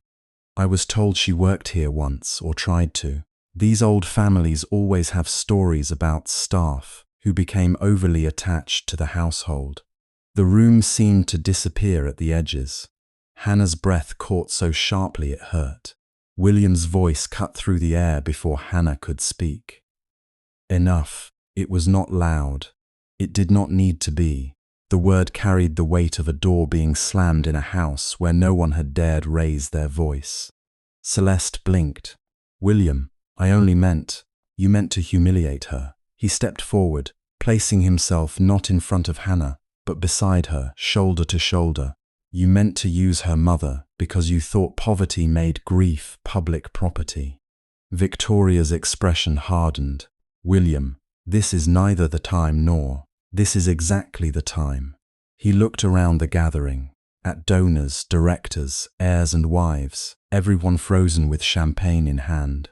"You have all spent weeks discussing Hannah Moore as if her dignity were a line item, as if her kindness was manipulation, because you cannot imagine doing good without needing applause. So let me be clear." Hannah looked up at him. Her heart was pounding so hard she could barely hear the chandeliers singing above them. William's gaze returned to Celeste, then Victoria, then the room. "Hannah's honor is not for sale, not to my family, not to this board, not to any person here who thinks money gives them the right to decide whose name deserves respect." No one spoke. Even the photographers at the far entrance seemed to sense that something valuable had cracked open. Hannah did not cry. That surprised her. Instead, an unfamiliar calm settled over her, deep and steady.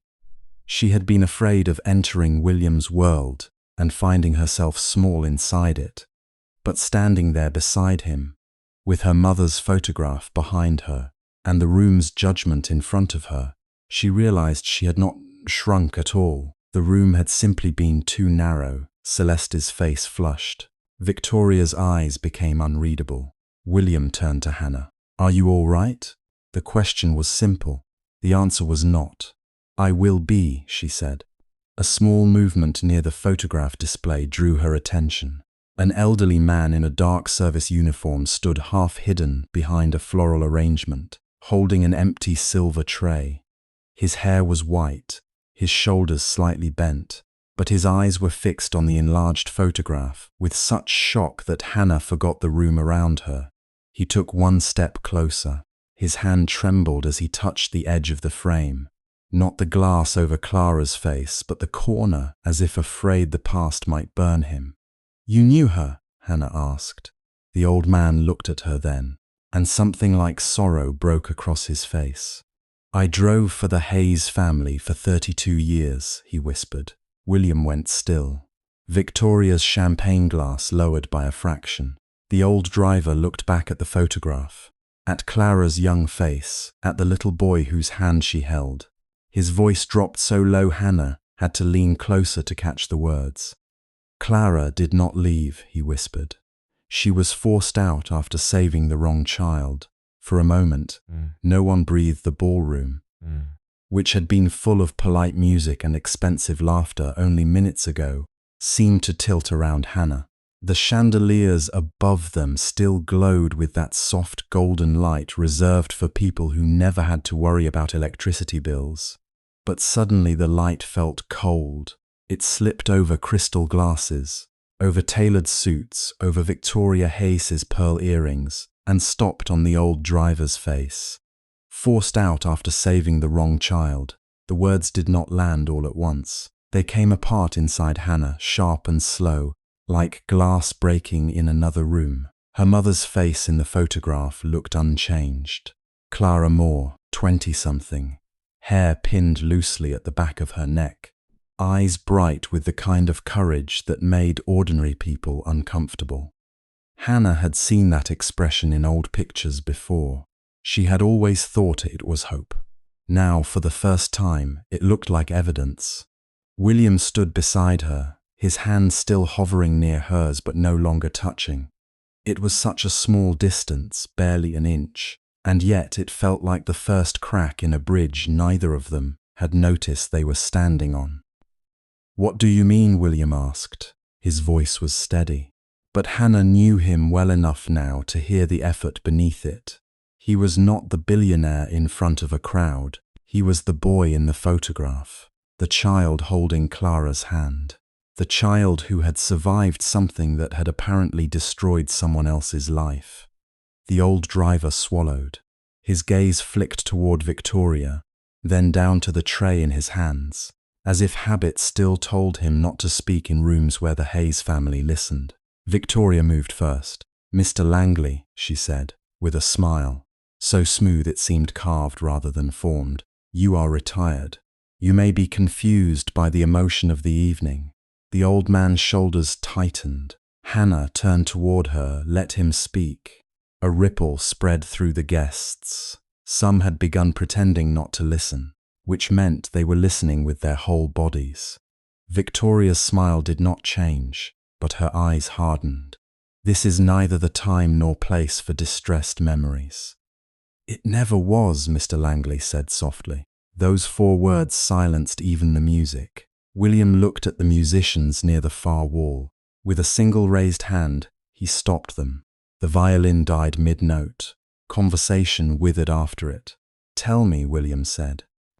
Mr. Langley looked at him then, not as a servant to an heir, not as an old employee to the head of a family empire, but as a man who had carried a debt too long. "It was the winter fire at East Row," he said. "Your father's redevelopment property. You were 5. Perhaps almost 6. Your mother had died the year before, and your father brought you everywhere with him, because he could not bear the house without her." William's face drained of color. Hannah remembered he had once mentioned his father's death only in passing. On a rainy night outside Bright Haven, when one of the younger boys had asked whether rich people had ghosts in their houses, William had smiled sadly and said, "Everyone does." Then he changed the subject. Now the ghost stood between them. "There was a charity inspection that day," Mr. Langley continued. "Some tenants had complained. Exits blocked, alarms not working, old wiring. Your father did not want press near the building, so only a few staff were allowed inside. Miss Clara Moore was there with Mrs. Bell. Bright Haven was being considered for a donation from the Hayes Foundation." Hannah's fingers went numb. Mrs. Bell, she turned and saw the older woman near the edge of the gathering, one hand pressed to her chest. Mrs. Bell looked smaller than Hannah had ever seen her. Her kind, lined face held the terrible expression of someone recognizing a truth she had spent years trying not to touch. "Mama was there," Hannah whispered. Mrs. Bell's eyes filled. Yes, the answer was almost inaudible, but it passed through Hannah like a storm. She remembered her mother's hands, always rough, from cheap detergent and second jobs. She remembered Clara refusing to drive past the old Hayes district after dark. She remembered finding job rejection letters, folded neatly in a shoebox after Clara died, each one polite, cold, final. "The position has been for you. We are unable to proceed," over and over. year after year, until hope had become something Clara packed away with winter coats and unpaid medical bills. Mr. Langley took a breath. The fire began in the north stairwell. Fast, too fast. Smoke filled the corridor. Your father went back in for documents. Perhaps permits, perhaps something else, no one knows. But you were trapped near the second-floor office. William did not move. Hannah could see it happening to him, though he had been too young to remember clearly. A child's cough, heat, hands lifting him, a woman's voice telling him to cover his mouth. The world blackening, then light. Clara found him, Mr. Langley said. She wrapped him in her coat and carried him down the service stairs. I saw her come out. Her hair was singed, her arms were burned. She put him in my car and told me to take him away before the gas line blew. He stopped, and this time his voice broke. She went back in. Hannah closed her eyes. Of course she did. Her mother, who used to give away half their groceries to the old man downstairs, and then tell Hannah she had suddenly lost her appetite. Her mother, who had once walked 3 miles in the snow to return a stranger's lost wallet with every dollar still inside.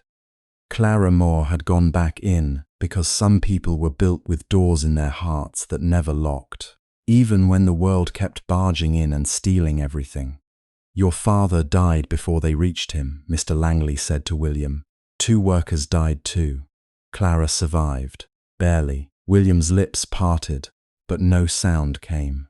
And after? Hannah asked. Her voice did not sound like hers. It was calm in a way that frightened her.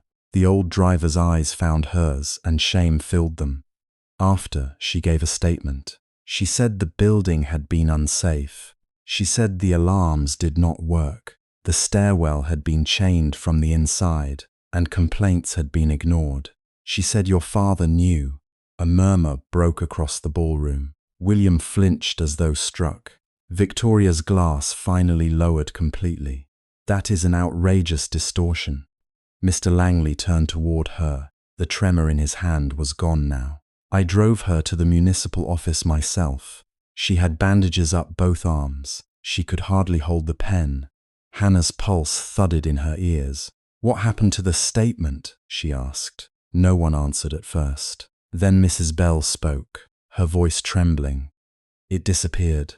The room seemed to shrink. Mrs. Bell stepped closer, tears bright but not falling. Clara waited for the inquiry. She believed the truth would matter. She believed the people who died would matter. But when the report came, her statement was not included. The fire was ruled accidental, faulty wiring, no criminal negligence. Hannah looked at William, then Victoria, then the portraits on the walls. Men in dark suits, women with diamonds at their throats, generations of Hayes faces watching from gilded frames. Wealth did not suddenly appear, she thought. Sometimes it grew over things buried deep enough that no one had to smell the smoke. Why didn't she fight? Hannah asked, though she already knew the shape of the answer. Mrs. Bell's face crumpled. She tried.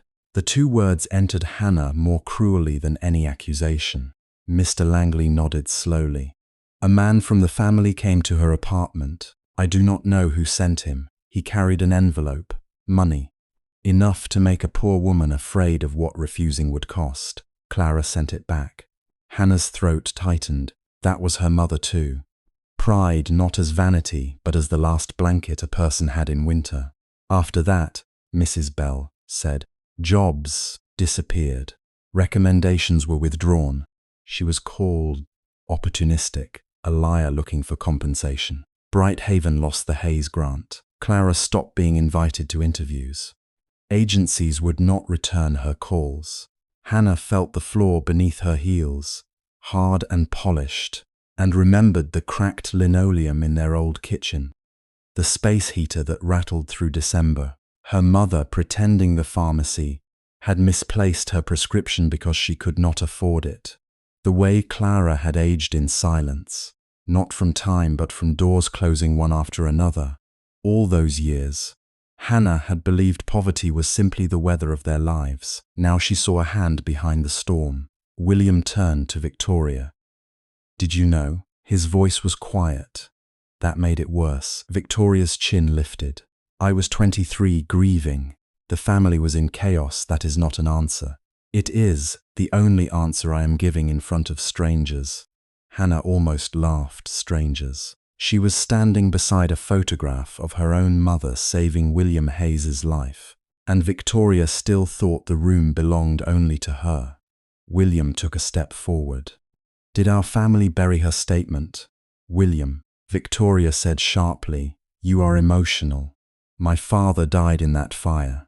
Clara Moore saved me from it. If my family destroyed her because she told the truth, then I have been living inside a lie. The rawness in his voice turned Hannah toward him despite herself. She saw the devastation there, not polished regret, not convenient guilt.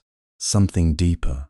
He looked like a man watching the foundation of his life crack, stone by stone, and realizing that people had been trapped beneath it all along. But love, Hannah discovered in that moment, did not erase history. It only made history more unbearable, because she wanted to reach for him, and she wanted to run.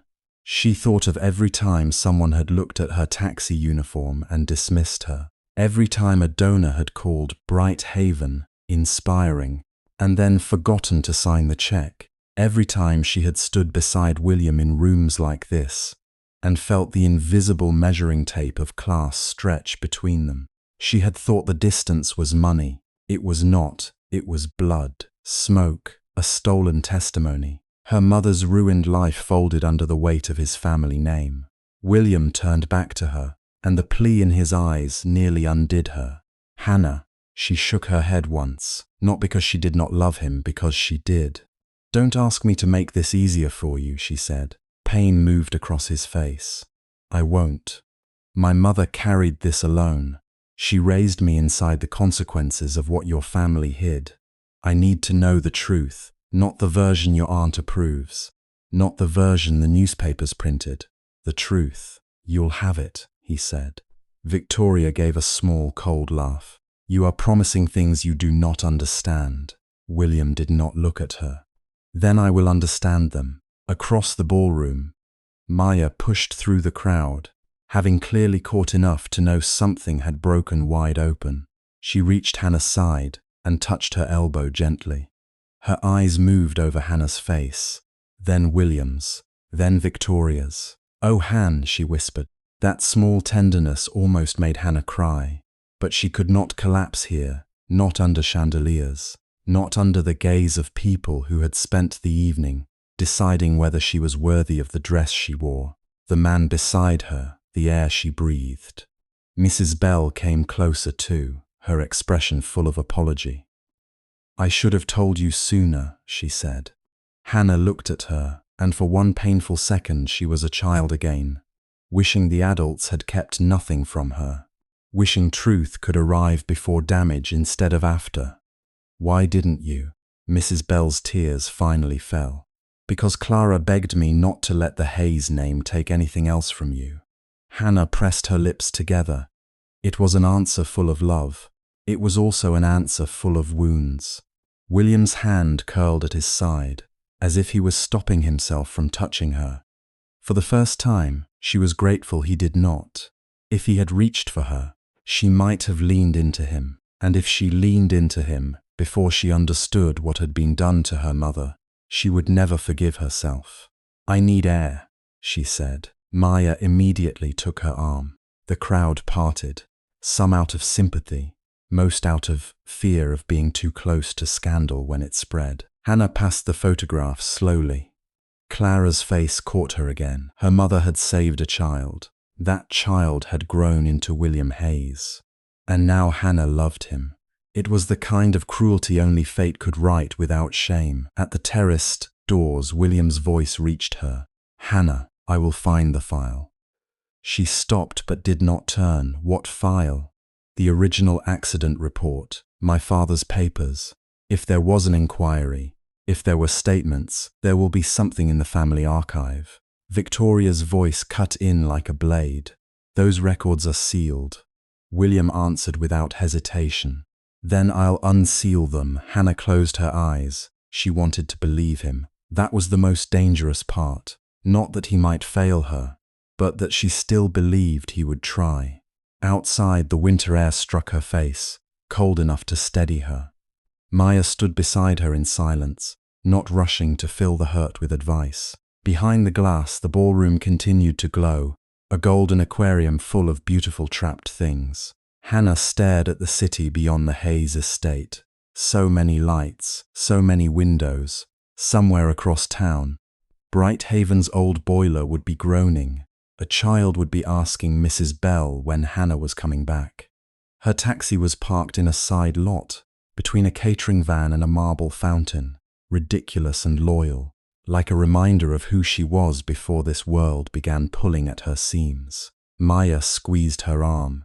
"Do you want to leave?" Hannah watched William inside. He was speaking to Mr. Langley now, leaning close, listening with the intensity of a man trying to recover not just facts, but years of stolen moral ground.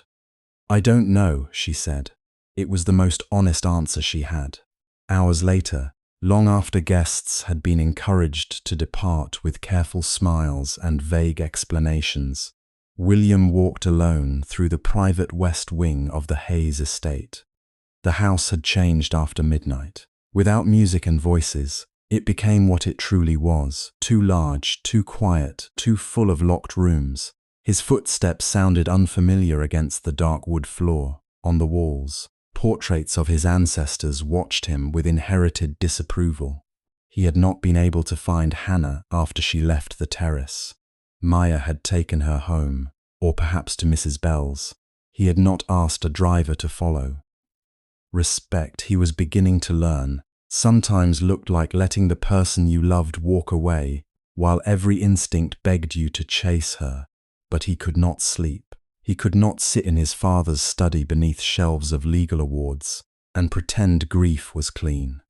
Mr. Langley's words kept returning. "She put him in my car." She went back in. William had no memory of Clara's face from that day, only fragments that he had always dismissed as dreams. Smoke like a dark curtain, a woman coughing, the smell of wool burning, a voice near his ear saying, "Hold on, sweetheart, almost there." Sweetheart had Clara Moore called him that while carrying him out of a building his own family had made unsafe. He reached the archive door at the end of the corridor. It was concealed behind a panelled wall, accessible by a biometric lock installed after a journalist had once broken into a Hayes storage facility. Adrian had overseen the upgrade, of course he had. William pressed his thumb to the scanner. The lock blinked red. He stared at it. Then he entered the master code his father had once used for everything. His mother's birthday. For one suspended second, nothing happened. Then the light turned green. The door opened with a soft mechanical sigh. The family archive smelled of paper, leather, dust, and secrets. Rows of climate-controlled cabinets lined the walls. Boxes were labeled by decade, property, litigation, foundation activity. William moved past records of towers, hotels, land acquisitions, charitable trusts. Each neat label now felt less like organization and more like camouflage. East Row, he found the section in the third aisle. His hands were steady until he saw the grey archival box. Hayes Development, East Row Incident, sealed. Sealed, not filed, not archived, sealed. A red strip crossed the lid, brittle with age but intact. Beneath it was a smaller notation in black ink. Authorized access only, A, V, H, Adrian Hayes. Victoria Hayes. William's chest tightened. His father's initials were not there.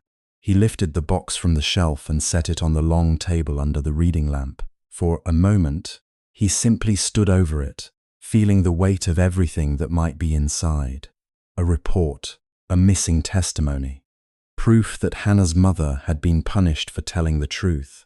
Proof that his fortune, his education, his place in the world had been preserved by someone else's silence. He broke the seal. The sound was small. In the stillness, it was thunder. Inside lay a thick accident file bound in faded navy cloth. His father's name was typed across the front, along with the address of the burned property and the date of death. Under it, clipped to the first page, was a photograph of the building after the fire, windows blackened, bricks split by heat. William reached for the cover. Before he could open it, the archive lights snapped brighter. A second lock clicked behind him, then another. William turned. Adrian stood in the doorway, dressed in a dark coat, his expression calm in the way only a dangerous man's expression could be calm. "You always were too sentimental," Adrian said. William's hand remained on the file. Adrian stepped inside, and behind him the archive door slid shut with a heavy magnetic thud. The access panel flashed red. Lockdown engaged. For the first time that night, William understood that the past was not buried, it was guarded. The first thing William felt was not fear. It was anger, not the sharp, reckless kind that made men shout and break things, but the colder sort that settled behind the ribs and turned every breath into a decision. Adrian stood between him and the door, the red glow of the lockdown panel washing one side of his face in a color too much like firelight. For a second, William was 8 years old again, standing barefoot on marble while adults whispered above his head, smoke, sirens, his father's name. A woman's hand pushing him toward air, then he was 32 again. No longer a boy. People could move like a piece on a board. "You knew," William said quietly. Adrian glanced at the sealed file beneath William's hand. "I know many things. That is why your family still has a company." "My family," William repeated, and something in him nearly laughed. "Or yours." Adrian's expression did not change, but his eyes hardened. The magnetic lock hummed behind him. Somewhere above, the building slept under polished floors, glass walls, and security cameras that had been paid for by decades of silence. William's phone had no signal. Of course it didn't. The archive room had been built like a vault, and tonight Adrian had turned it into a cage. "You should have stayed away from this," Adrian said. "You had everything: influence, reputation, a company people trust, and for what? A taxi driver with a dead mother and a savior complex." William's hand curled around the edge of the Navy file. "Say one more word about Hannah." "Still romantic then?" Adrian sighed, almost bored. "Victoria always said compassion was your flaw. I thought she exaggerated." William looked at him for a long moment, then lowered his gaze to the file. The first rule his father had taught him about negotiation was never to show a man what you were willing to lose. The first rule Hannah had taught him about courage was that sometimes you had to show exactly that. So he opened the file. Adrian moved. William was faster. He dragged the clipped pages free, folded them under his coat, and slammed the heavy file cover shut just as Adrian reached him. The older man grabbed his arm, fingers digging hard into the fabric. "You don't understand what you're holding," Adrian hissed. William looked down at Adrian's hand on him. "I'm beginning to." The next minutes were a blur of controlled violence. Not fists, not cinematic heroism, but bodies struggling in a narrow aisle between cabinets that held too many sins. A shoulder hit steel. Papers scattered like white birds. William's temple grazed the corner of a drawer. Warmth slid down near his eyebrow. Adrian cursed as William shoved him back against the shelving. And then, from outside the archive, a sound cut through everything. A fire alarm, not loud at first, just a pulse. A shrill warning tremble. Then the building's emergency system roared awake. White lights flashed. The magnetic lock released with a blunt click. Adrian froze. William didn't. He wrenched the door open and found Hannah on the other side, breathless, hair loose around her shoulders, one hand still gripping the red emergency lever in the hallway. For a heartbeat, the entire Hayes empire narrowed to her face. Her eyes flew to the blood near his brow. William, he should have asked how she got in. He should have told her to leave. Instead, he caught her wrist and pulled her with him into the emergency stairwell while alarms screamed above them. "You set off a fire alarm in my corporate archive," he said as they ran down the stairs. "I learned from the best," she said, though her voice shook. "Your family does seem to respond to fire. Even now, even with danger at their backs. The smallest corner of him warmed at her impossible timing. 3 floors below, Maya was waiting by the service exit in a stolen maintenance jacket, holding a tablet and wearing the expression of a woman who would either kill them herself for making this necessary. "Next time," Maya said, pushing open the door. "When rich people say archive, remind me it means dungeon with better lighting." They slipped into the alley behind Hayes Tower as the fire department turned the corner in a storm of red light. Hannah did not let go of William's sleeve until they reached Maya's old sedan, parked 2 blocks away with its engine running. Only then did William hand over the pages. Hannah took them with both hands, as if paper could bruise. Inside the car, beneath the faint smell of coffee and old vinyl seats, they spread the documents across their laps. There were inspection reports from the old Riverside property, memos marked internal, photographs of scorched wiring, a contractor's warning stamped received but never acted upon, and there, on a page yellowed at the edges, was Victoria Hayes's signature authorizing occupancy despite unresolved safety violations. Hannah stared at it for so long that Maya gently touched her shoulder. "My mother knew," Hannah whispered. William's throat closed. On another page was Clara Moore's statement, typed but unsigned. She had reported blocked exits, faulty sprinklers, pressure from Hayes representatives to remain silent until the opening event passed. A handwritten note in the margin read, "Delayed testimony, liability exposure unacceptable." Below it were initials V-H. The car seemed to shrink around them. William had imagined guilt before. He had imagined corruption in an abstract way, the kind that belonged to old men in closed rooms, to past decisions and legal language. But this was not abstract. This was Hannah's mother, writing truth into a system built to swallow it. This was his aunt deciding that a building mattered more than lives. This was the foundation beneath his name. He looked at Hannah, expecting accusation. She only looked tired. That hurt more. "I'm sorry," he said. She folded the page carefully, too carefully. "You didn't do it." "No, but I inherited what it bought." Outside, the alarm still echoed faintly through downtown. Hannah turned toward the window. Neon signs slid across her face in passing colors, making her look briefly unfamiliar, like someone already half elsewhere. William reached for her hand, then stopped. He remembered what she had told him once, outside Bright Haven, when he had offered too much, too quickly. "Help is only help if I can still stand after taking it." So he placed his hand palm up between them and waited. Hannah looked down at it. Then slowly she put her fingers in his. The gesture was small, it undid him. They did not go to a hotel or one of William's secure apartments. Hannah refused with a look that made even Maya smirk. So they went to the laundromat beneath her building after closing, where the owner owed Hannah 3 favors and asked no questions. They sat on plastic chairs under fluorescent lights while washing machines stood silent like sleeping animals. Maya copied the documents, photographing every page from multiple angles. William called the only 2 board members he trusted and left messages careful enough to be useless if recorded. Hannah brewed terrible vending machine coffee and forced him to hold a damp towel against his forehead. "You're very bossy for someone who claims not to like control," he murmured. "I like control over bleeding billionaires in my laundromat." "Our laundromat?" She gave him a look. He smiled despite himself, then stopped when he saw her rereading Clara's statement again. Her mother's words had returned to her, but not whole.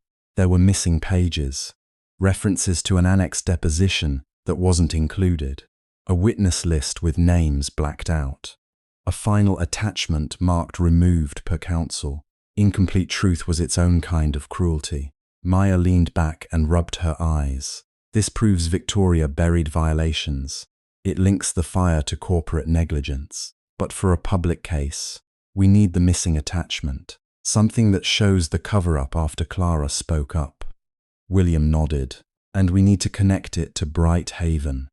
Hannah looked up. He laid another document beside the old file. This one was recent: land assessment, zoning petition, redevelopment projection. Adrian's name appeared through shell companies, buried under layers, but visible enough, now that William knew where to look. The land beneath Bright Haven had been quietly targeted for a luxury riverfront project. The same pressure, the same strategy: starve the vulnerable, discredit the witnesses, acquire the property cheap. Hannah pressed a hand to her mouth. All those broken heaters, delayed grants, anonymous complaints about safety compliance, donor withdrawals after whispered concerns about mismanagement. It had not been bad luck, it had been design. For a moment no one spoke. Then Hannah stood up so fast the chair scraped the floor. William rose with her. "Hannah, they used children," she said. Her voice was steady, which was worse than if she had cried. "They used foster kids and old pipes and fear. They made Mrs. Bell think she was failing them. I'll stop it." She turned on him, eyes bright. "Not you, we." He absorbed the correction like a lesson he should have learned sooner. "We'll stop it." Something shifted between them then. Not dramatic enough for music, not simple enough for relief. It was not the glow of romance under chandeliers, not the tenderness of stolen breakfasts or placed over shoulders. It was harder than that, cleaner. A partnership forged under fluorescent lights, with blood drying at his temple, and her mother's ruined testimony between them. William had wanted to protect Hannah from his world. Now he understood. She had never asked for a wall. She had asked for a place beside him, where she could see the danger and choose. By dawn, their plan was no longer a hope but a map. William would call an emergency ethics review. Before Victoria could frame the archive breach as theft, Maya would leak enough of the land scheme to freeze Adrian's Bright Haven acquisition without exposing Clara's incomplete file too soon. Hannah would take copies to Mrs. Bell and search Clara's old storage boxes for anything that matched the missing attachment. It was not safe, it was not enough, but it was movement. When morning softened the laundromat windows from black to grey, William walked Hannah upstairs. Her hallway smelled faintly of detergent and someone's burnt toast. At her door she paused with the key in her hand. "You should sleep," he said. "So should you. I have a board to convince I'm not destroying the company." "Are you?" He smiled faintly. "Maybe only the parts that deserve it." Hannah's face changed. Pride came first, then fear slipped through behind it. She stepped closer and touched the bandage near his eyebrow. "I don't want you to lose everything because of me." He caught her hand gently. "This isn't because of you. It started with my mother." "No." His voice lowered.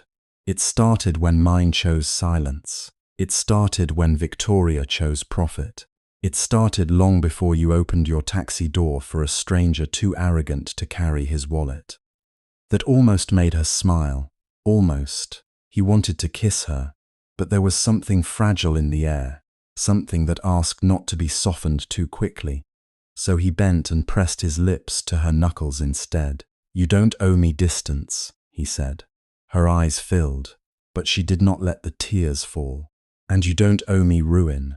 Neither of them knew then how quickly those words would become a prophecy. By noon, the city had begun to turn.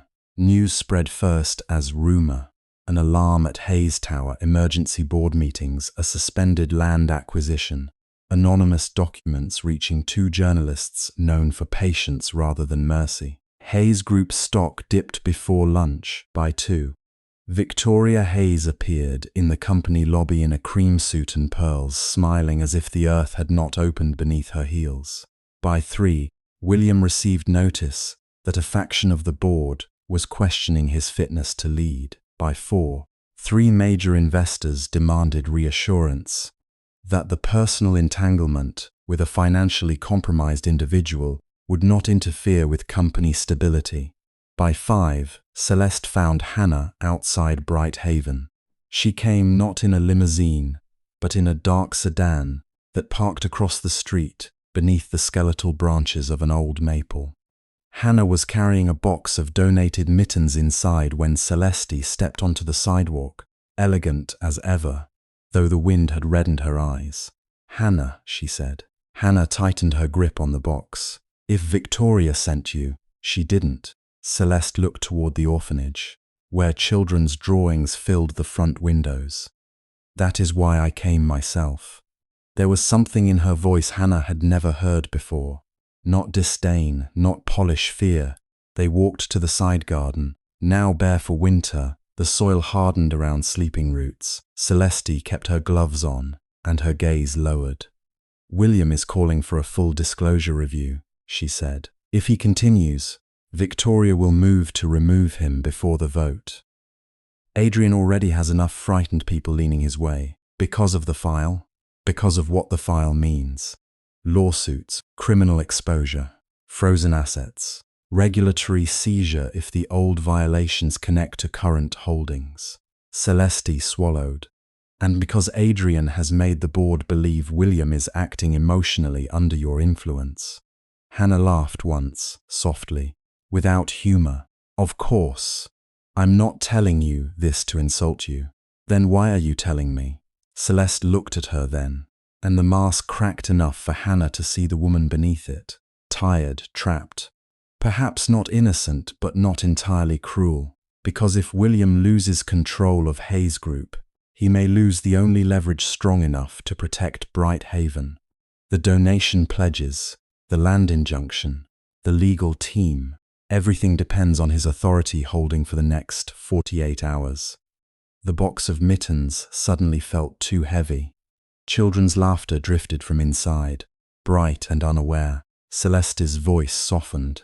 "If he chooses the public truth now, he may save your mother's name and destroy his ability to save those children. If he delays, Victoria buries the evidence again. There may not be a clean path." Hannah stood very still. All her life she had believed sacrifice was something poor people were expected to do quietly, so rich people could call themselves generous. She had watched her mother work through fevers, smile through exhaustion, lose job after speaking too honestly. She had promised herself she would never disappear for someone else's comfort. But this was not comfort. This was Bright Haven's roof. Mrs. Bell's tired hands know his asthma medication. Lily's drawing of a house with every window lit. This was William, standing in a room full of men who would use his love as a weapon against him. Celeste stepped closer. "He will choose you if you ask him to." Hannah closed her eyes. That was exactly what broke her, because she knew. William would burn down the empire if she stood beside him and called it justice. He would let the board strip his title, let investors turn, let every newspaper print her name beside his as scandal and weakness. He would do it not to rescue her, but because he believed it was right. And Hannah loved him too much to be the match in his hand. That evening, William couldn't reach her. At first he thought her phone had died. Then Maya called, sharp with worry, saying Hannah had not returned to the laundromat, had not gone to Mrs. Bell's office, had not answered a single message. William left the boardroom in the middle of Victoria's carefully poisoned speech, ignoring the sudden silence that followed him out. His driver took him to Hannah's apartment, through traffic that moved like punishment. The laundromat owner unlocked the side door with trembling hands. Upstairs, Hannah's room was neat in a way that made his stomach drop. Her work jacket was gone. So was Clara's journal, on the small kitchen table. Beside a chipped mug he had once teased her for refusing to throw away lay her phone. William picked it up with fingers that felt numb. The screen lit at his touch. One message had been scheduled and sent to him 3 minutes earlier. For a moment he could not open it. Somewhere below, a dryer started turning. A lonely mechanical rhythm in the walls outside. The city glittered as if nothing sacred had been placed on the edge of a knife. Then he read her words. "If saving the children costs you everything, then I will be the one to walk away." By the time dawn thinned the night into a pale grey ribbon over the city, Hannah Moore had already driven 3 passengers across town and learned, with a kind of quiet astonishment, that the world did not pause for a broken heart. A nurse with swollen ankles climbed into her cab outside Anna's hospital and fell asleep before giving the full address. A college boy apologized 3 times for smelling like cheap beer and rain. An old man carrying 2 paper bags of groceries asked her to avoid the main avenue because the construction noise gave him headaches. Hannah drove them all carefully. She stopped at red lights. She checked her mirrors. She kept both hands on the steering wheel. She said good morning when they left, accepted crumpled bills and card payments, smiled when it was expected, and did not once let herself look toward the part of the city where glass towers held men like William Hayes above everyone else. Distance, she told herself, could be a kindness too. If she stayed away, Victoria would have no reason to tighten her grip around Bright Haven. If Hannah disappeared back into the ordinary life she understood, William might keep his company, his name, his impossible future. If love had to become a wound in order to protect him, then perhaps she could learn to live with bleeding quietly. The taxi smelled faintly of coffee, old leather, and the lemon wipes she used between fares. It was the only place she felt useful enough not to collapse. At 6:17, as the sun caught on the wet pavement like scattered coins, Hannah parked behind a closed bakery and opened Clara's journal on her lap. She had taken it because leaving it behind felt like abandoning her mother a second time. The journal had always seemed fragile to her, not because of the worn cover or the loosened spine, but because every page carried the pressure of a woman who had tried to tell the truth in a world that preferred silence. Hannah had read most of it before. She knew the passages about Bright Haven. She knew Clara's careful notes about the Hayes estate fire, the little boy with smoke in his lungs, the false report that blamed bad wiring and erased every mention of blocked exits, unauthorized renovation work, and missing safety inspections. But now, with exhaustion turning her vision soft around the edges, Hannah noticed something she had missed. The back pocket of the journal was thicker than it should have been. She slid one finger beneath the lining. A seam gave way. Inside was a small folded section of paper, yellowed with age, tucked so deep it must have been hidden deliberately. Hannah held her breath as she unfolded it. It was not written like the rest of Clara's entries. There were no feelings, no reflections, no prayers pressed between sentences, only names. Council Inspector Martin, Deputy Fire Marshal Robert Klein, Licensing Clerk Amelia Frost, Hayes, Legal Counsel Patrick Rowan, and beneath them, in Clara's handwriting, one line that made Hannah's blood turn cold. All present the morning the original fire report was replaced. V.H. gave instructions. Payment confirmed through Hayes Development Account number 7714. Hannah stared at the page until the words blurred. For weeks she had thought the journal was proof of Clara's suffering. She had thought it was a daughter's inheritance of grief. But this small hidden list was something else entirely. It was a door, and powerful people had spent decades piling furniture against it. Her phone was gone, lying useless on her kitchen table where she had left it because she knew William would track it. For the first time since leaving her apartment, she regretted the decision, not because she wanted to be found, not because she was ready to face him, because truth, once found, became too heavy to carry alone. She was still holding the paper when someone knocked on the passenger window. Hannah flinched so violently the journal slid from her lap. Outside stood Maya Chen, hair half-tied, coat buttoned wrong, face pale with fury and relief. She looked like she had not slept. Behind her, double-parked with hazard lights, blinking, was her compact blue car, its windshield fogged from reckless breathing. Hannah unlocked the door. Maya got in and did not speak for 3 seconds. Then she hit Hannah lightly on the shoulder with the side of her fist. Don't ever leave a dramatic goodbye message again unless you plan to let me approve the wording first. Hannah's throat tightened. Maya. No, you don't get to say my name in that soft, tragic voice. I have been calling hospitals, laundromats, dispatch offices, and one very confused donut shop since midnight. A laugh escaped Hannah, thin and broken. It immediately turned into tears. Maya's anger cracked. She reached across the console and pulled Hannah into an awkward embrace over the gear shift, holding on as if physical pressure could keep her friend from vanishing again. He found your message, Maya said after a while, quieter. William. Hannah closed her eyes. Is he angry? He looked like someone had removed the floor from under him.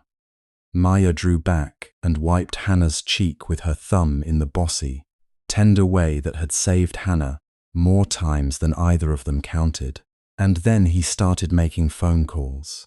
Hannah shook her head. He shouldn't. He should, and he is.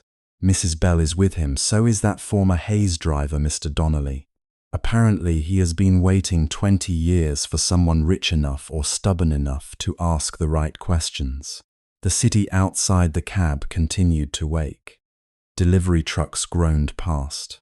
A woman in running shoes jogged by, ponytail swinging, unaware that history had just unfolded on Hannah's lap. Hannah picked up the hidden paper and handed it to Maya. Maya read it once, then again. The color drained from her face. Oh, she whispered. This isn't just a journal anymore. No, this is a grenade. Hannah's hands trembled on the steering wheel. My mother hid it. She knew names. She knew accounts. She must have been so scared. She was scared, Maya said, folding the paper with reverence. And she still wrote it down. That sentence settled between them, like a small flame refusing to die. For the first time in hours, Hannah thought of Clara not as a victim pushed out of every respectable room, not as a tired mother counting bills at a kitchen table, not as a woman who had carried secrets until they hollowed her out. She thought of her as brave, quietly, stubbornly brave, just like Mrs. Bell had always tried to tell her. Hannah borrowed Maya's phone with reluctance, but before she could dial, it rang in Maya's hand. William's name filled the screen. Hannah stared at it. Maya answered and put it on speaker. For a heartbeat, no one spoke. Then William's voice came through, low and rough around the edges. Hannah. Her name had never sounded so much like both relief and pain. I'm safe, she said, because she knew it was the first thing he needed. On the other end, he exhaled. Around him, there were muffled voices, movement, the distant metallic chime of an elevator. He was not at home. Of course he wasn't. Where are you? She hesitated. Maya rolled her eyes and mouthed, Don't you dare. Hannah gave him the cross streets. I'm coming. William, wait, I found something. Silence tightened. What? Hannah looked at the folded paper in Maya's hand. The final proof. He arrived 12 minutes later, in a dark coat over a shirt that looked slept in, which for William Hayes was practically a public scandal. His hair was not perfect. His jaw was shadowed. He crossed the sidewalk toward the taxi, as if every second before seeing her had been a private punishment. Hannah got out before he reached the door. They stood in the cold morning air, with the taxi between them and an entire world of money, fear, love, and family history pressing down from above. William did not touch her at first. Maybe he understood that if he did, she would either run or fall apart. You left your phone, he said. I know. You left me. The words were quiet, not that made them worse. Hannah looked down. I thought I was protecting you by letting me wake up in a world where you had disappeared. Her eyes burned. He stepped closer then, unable to help himself. Hannah, don't make my choices for me because Victoria made you afraid of them. If I lose something by telling the truth, then it was never mine in a way that mattered. You could lose Hayes Group. I could. His voice did not waver, though his face showed the cost. I could lose the chair, the board, the inheritance my family uses like a leash. I could lose rooms full of people who only respect me while I protect their version of the past. He swallowed. But if I keep all of it by letting your mother stay buried under a lie, then I lose myself. Hannah wanted to be strong. She had practiced strength for years, wearing it like a second-hand coat that never quite fit but kept out the cold. Yet here, in the weak gold of morning, facing a man who had every reason to choose ease and refused it, she felt something inside her loosen. Not surrender, trust. Maya cleared her throat loudly from inside the cab, where she was pretending not to listen and failing with dignity. "We have the names," Hannah said, wiping her face. "And an account number." William's expression changed. The lover remained, but the man who had built towers and negotiated with predators stepped forward behind his eyes. "Show me." By noon, Hannah's small life had become the center of a storm. Mrs. Bell arrived at Maya's apartment carrying a cloth bag full of old Bright Haven files and homemade muffins no one remembered to eat. Mr. Donnelly came with a cane, a folder of root logs, and the weary pride of a man who had been dismissed too often to be surprised by cruelty anymore. Two former Hayes development employees, joined through encrypted video calls arranged by Maya's cousin, who worked in cybersecurity and asked no questions as long as there was coffee. William stood at Maya's tiny kitchen counter, sleeves rolled up, reading through scanned documents while Hannah sat beside Mrs. Bell on the sofa, Clara's journal open between them. Mrs. Bell touched the hidden page with trembling fingers. "She told me once," the older woman murmured, "that if anything happened to her, the truth would know where to wait." Hannah looked at her. "You knew there was more. I knew she was afraid. I knew she had written things down. But Clara was careful, dear. She had to be. After they blacklisted her, after doors closed one by one, she stopped trusting anyone with the whole truth." A familiar grief moved through Hannah, but it no longer felt shapeless. It had edges now, names, dates, account numbers. William's phone buzzed repeatedly on the counter. He ignored most calls, answered a few, and spoke in clipped sentences that made lawyers move faster. Then, near sunset, while Hannah went downstairs to retrieve a spare charger from her taxi, Adrian Voss appeared beside the cab. She had seen him at charity events and board adjacent dinners, always smiling like a knife polished for display. Victoria's loyal nephew by marriage, or cousin, or whatever branch of the Hayes family tree had grown closest to poison. His tailored coat looked absurdly expensive against the oil-stained curb. "Hannah," he said, as if they were old friends, "you're very difficult to reach." Her hand tightened around her keys. "That's intentional." His smile did not move. "You have something that belongs to the Hayes family. I have something that belonged to my mother. And what do you think will happen if you use it?" He glanced at the taxi. "Licensing reviews can be unpleasant. Insurance investigations, too.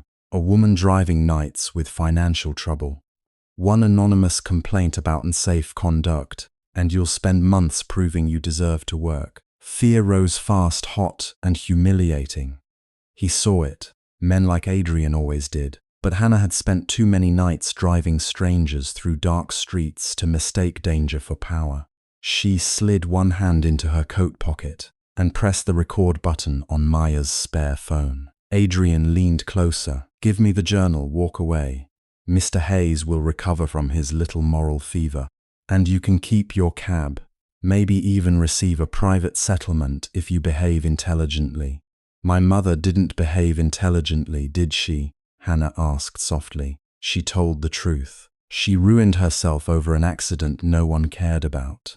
Hannah's heart kicked once hard. Was it an accident? Adrian's eyes sharpened. For the first time, annoyance cracked his smooth face. It was a liability problem, solved before it became a criminal one. Victoria understood that. William's father understood that. Everyone who mattered understood that. Clara Moore should have understood it too. There it was. Not the whole truth, but enough. His arrogance had filled in what his caution should have protected. Behind Adrian, the building door opened. William stepped out. He did not raise his voice. He did not need to. Step away from her. Adrian turned, and for one brief second his confidence faltered. Not because William was richer, not because William was taller or angrier or backed by lawyers gathering upstairs, because William looked at him as if he had already become evidence. Hannah took the phone from her pocket and held it up. Adrian's mouth tightened. "You have no idea what your family will do to you," he said to William. William came to stand beside Hannah, not in front of her. "I'm beginning to." The emergency board meeting was called for 8 the next morning. By then, copies of the journal page had been secured in 3 places. Mr. Donnelly had signed an affidavit describing Victoria's private orders the night Clara was removed from the estate. The former employees had provided internal memos showing payments routed through Shell maintenance contracts. Maya, fueled by rage and instant noodles, built a timeline so clean even William's most expensive attorneys went briefly silent in admiration. Hannah did not sleep, neither did William. Just before they left for Hayes Tower, he found her standing by the taxi, one hand on the roof, as if saying goodbye to the only life that had never pretended to be safe. "You don't have to come," he told her. She looked up at the building reflected in the windshield across the street, all steel and sky and inherited power. "Yes," she said. "I do." The boardroom at Hayes Tower was colder than she remembered. Men and women in dark suits sat around the long table with faces trained into neutrality. Some avoided William's gaze. Some looked at Hannah with curiosity, others with irritation, as though truth had committed the social offense of arriving in a taxi. Victoria Hayes sat at the far end, immaculate in ivory, her silver hair pinned flawlessly, her expression calm enough to frighten anyone who did not know calm could be armor. William did not take his usual seat at the head of the table. He stood beside Hannah. That was the first shock. The second came when his legal counsel distributed the packets. Clara's hidden list, the falsified fire report, payment trails, affidavits, Adrian's recorded threat. Names that had once slept safely under dust now appeared in black ink beneath the bright boardroom lights. As pages turned, the room changed temperature. A board member coughed, another whispered, "My God." Victoria did not touch the packet. She looked only at William. "You have made a sentimental mistake," she said. William's face was pale, but his voice held. "No, I inherited one." Hannah felt Mrs. Bell's hand squeeze hers from the chair behind her. Maya stood near the wall, arms folded, eyes sharp enough to cut glass. For a moment it seemed the room might finally bend toward justice. Then Victoria smiled. It was not a large smile. It was worse than that. It was small, almost pitying, as if she had been waiting for William to bring every weapon he had, so she could show him the one buried deepest. "You think this ends with me," she said. William said nothing. Victoria slowly opened the folder in front of her and removed a document sealed in old legal blue. "Your father was not a bystander, William. He ordered the cover-up himself." The boardroom went utterly still. Hannah felt William's hand move beside hers, not reaching, not yet, but searching for balance in air that had suddenly vanished. Victoria placed the document on the table. "And before you decide to perform nobility for Miss Moore and her audience," she continued, "Dude," her voice smooth as winter glass, "you should know one more thing. The trust that controls your inheritance, your voting shares, and your authority over Hayes Group was written with a morality clause your father insisted upon. If you expose him publicly, if you damage his legacy beyond repair, you forfeit everything." Her eyes lifted to Hannah then, cold and triumphant. "So choose carefully, William. The truth she wants will not only destroy the dead, it will make you nothing." For a moment, no one in the boardroom breathed. Outside the glass walls, the city moved in its usual bright indifference. Cars slid along the avenues. Office lights blinked in towers that had once seemed, to Hannah, like another country. But inside that room, the world had narrowed to a single document lying on polished wood, and to William Hayes standing beside her, with the face of a man being asked to bury himself in order to keep his name. Hannah wanted to reach for him. She did not because she had stopped loving him, but because this choice could not be pulled out of him by love. It had to come from the deepest place in him, the place wealth had wrapped in silence since childhood. If she held him now, Victoria would call it manipulation. The board would call it weakness. William himself might spend the rest of his life wondering whether he had chosen truth or simply chosen her. So Hannah stood still, her heart beating so loudly she could hear it in her ears. William looked at the legal document, then at Victoria, then at last, at Hannah. There was pain in his eyes, not fear of poverty, not exactly. It was the grief of a son discovering that the house he had inherited had been built over someone else's ashes. Victoria waited, confident in a way. Only people who had never been hungry could be confident. She believed loss meant losing assets, influence, a chair at the head of a table. She did not understand that some people had already survived worse things than being made nothing. William slowly picked up the document. His fingers were steady. "My father wrote this clause," he said, his voice low. Victoria's mouth curved faintly. "Yes." He believed legacy mattered more than accountability. "He built everything you have." William's gaze did not move from the page. No, other people paid for what he built. A ripple passed through the room. Adrian, seated 2 chairs away, shifted as if the leather beneath him had grown hot. Several board members exchanged quick glances. Legal counsel, pale and rigid near the wall, lowered his eyes. Victoria's expression tightened. "Do not be theatrical." William set the document back on the table with care, almost tenderness, as if even ugly truths deserved to be handled without rage. Then he reached into the inside pocket of his jacket and took out a slim silver recorder. Victoria went still. Adrian's face lost color. Hannah felt the first sharp breath enter her lungs since the threat had been spoken. William placed the recorder beside the document. "This contains Mrs. Hayes admitting the suppression of Clara Moore's testimony after the fire, the intimidation of witnesses, and the role of Adrian Vale in moving charitable funds through shell vendors connected to Hayes Group contractors." Adrian shot to his feet. "That is illegal. You can't record private." "It was recorded in my office," William said, calm now in a way that frightened more than anger would have. "During a conversation about company crimes, charitable fraud, and blackmail. Our attorneys can debate admissibility, the press can debate morality, but everyone in this room will know what they are protecting if they choose silence." Victoria's eyes cut toward Hannah, with a hatred so pure it almost looked like fear. But Hannah was no longer the woman who had walked into expensive rooms apologizing for her shoes. From the canvas bag at her side, she removed Clara Moore's journal. The old cover was worn soft at the corners. Hannah had carried it through sleepless nights, through humiliation, through the ache of learning that her mother's life had been ruined, not by accident, but by calculation. When she placed it on the boardroom table, it made almost no sound, yet everyone looked at it. "My mother wrote down what happened," Hannah said. Her voice trembled once, then steadied.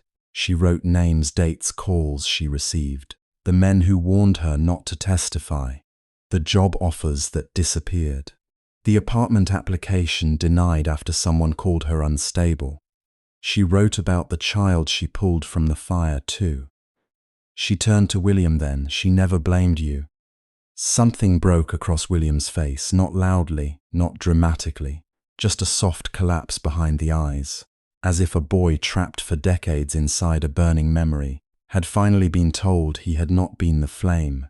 Hannah continued, "Because stopping would make her cry, and crying could wait. She wrote that saving a child is never a regret. She regretted only that truth became something powerful people could buy." Maya, standing near the door with Mrs. Bell, wiped at her cheek with the back of her hand and muttered something that sounded suspiciously like a curse.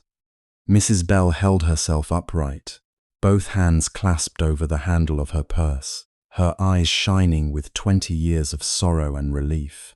Then William opened the last folder, the restored accident file. It had taken 2 retired investigators, one honest archivist, Maya's obsessive late-night digging, and William using the last clean authority he had before the trust could strip him bare. The file contained photographs, inspection notes, maintenance warnings, falsified safety approvals, and the original report that had vanished before insurance and reputation could be harmed. He slid copies down the table. "This is being delivered to the district attorney's office as we speak," he said, "along with the financial records related to Brighthaven's diverted grant funds. I have also sent copies to the Independent Ethics Committee and to every major shareholder." Victoria rose. For the first time since Hannah had met her, the older woman looked her age. Not weak, not defeated, but human in the most unforgiving way, caught beneath the weight of things she had once believed would stay buried. "You are throwing away your life," Victoria said. William looked at her. "No. I am returning what never belonged to me." The silence that followed was not empty. It was full of collapsing walls. The next hours unfolded with the strange unreality of storms, viewed from inside a car. People made calls in hushed voices. Attorneys requested adjournments and were denied by facts already beyond their control. Adrian tried to leave and found 2 federal agents waiting downstairs, their expressions professionally bland. Victoria did not run. She sat again, spine straight, hands folded, as if dignity could still be performed when power had already left the room. By evening, William Hayes had resigned as acting chairman pending the investigation. By midnight, the board had voted to remove Victoria from all executive authority. By morning, every screen in the city seemed to carry some version of the same story. Hayes Group cover-up exposed. Orphanage funds restored. Clara Moore named in fire scandal. Billionaire heir forfeits control to reveal family crimes. Hannah's photograph appeared too. Not the one from the charity gala where she had been cropped beside headlines calling her opportunistic. A new one. Hannah, leaving the courthouse steps, chin lifted, Maya on one side, Mrs. Bell on the other, William a half step behind her. That half step mattered. She noticed it before anyone else did. So did the world.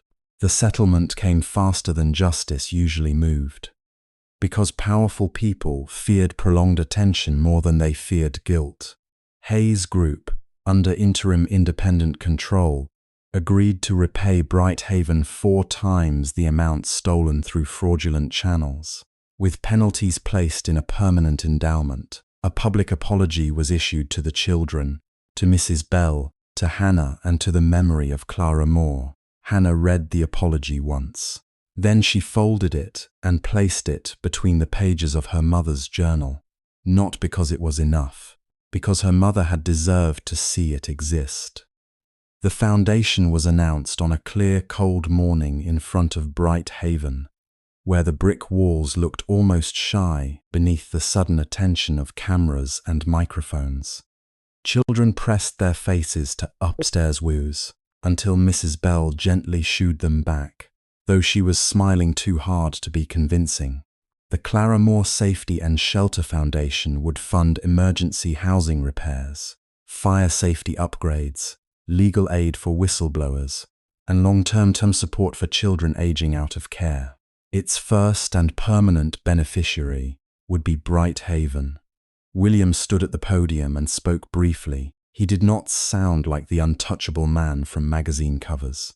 He sounded like someone who had learned the cost of speaking late and was determined not to confuse apology with absolution. "My family name opened doors that should have led to responsibility," he said. "Instead, too many of those doors were used to hide harm.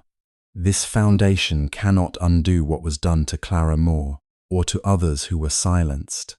It can only begin with the truth that should have been honored then." He paused. Then he turned away from the cameras and looked at Hannah, not asking permission exactly, but making room. She stepped up beside him. For a second, all she saw were lenses, waiting mouths, headlines already forming. The old panic touched her throat. Taxi driver, debt, cheap dress, billionaire's charity case, saved girl. No. Hannah placed both hands on the podium. My mother was not a footnote in someone else's scandal, she said. She was a woman who saw danger and ran toward it. She was punished for telling the truth for years. I thought surviving meant asking for as little as possible. But children should not have to survive on leftovers. Neither should the people who care for them. Her eyes found Mrs. Bell, who was crying openly now. I am grateful this foundation exists, Hannah continued, but I will not be its symbol while others make decisions over my head. I will serve on its board. I will finish my degree. I will work in the field with the families and children. This money is meant to reach. If this is done in Clara Moore's name, then it will be done with accountability, not pity. There was a beat of stunned quiet. Then Maya began clapping. Maya's clap had never been delicate. It cracked through the morning like a challenge.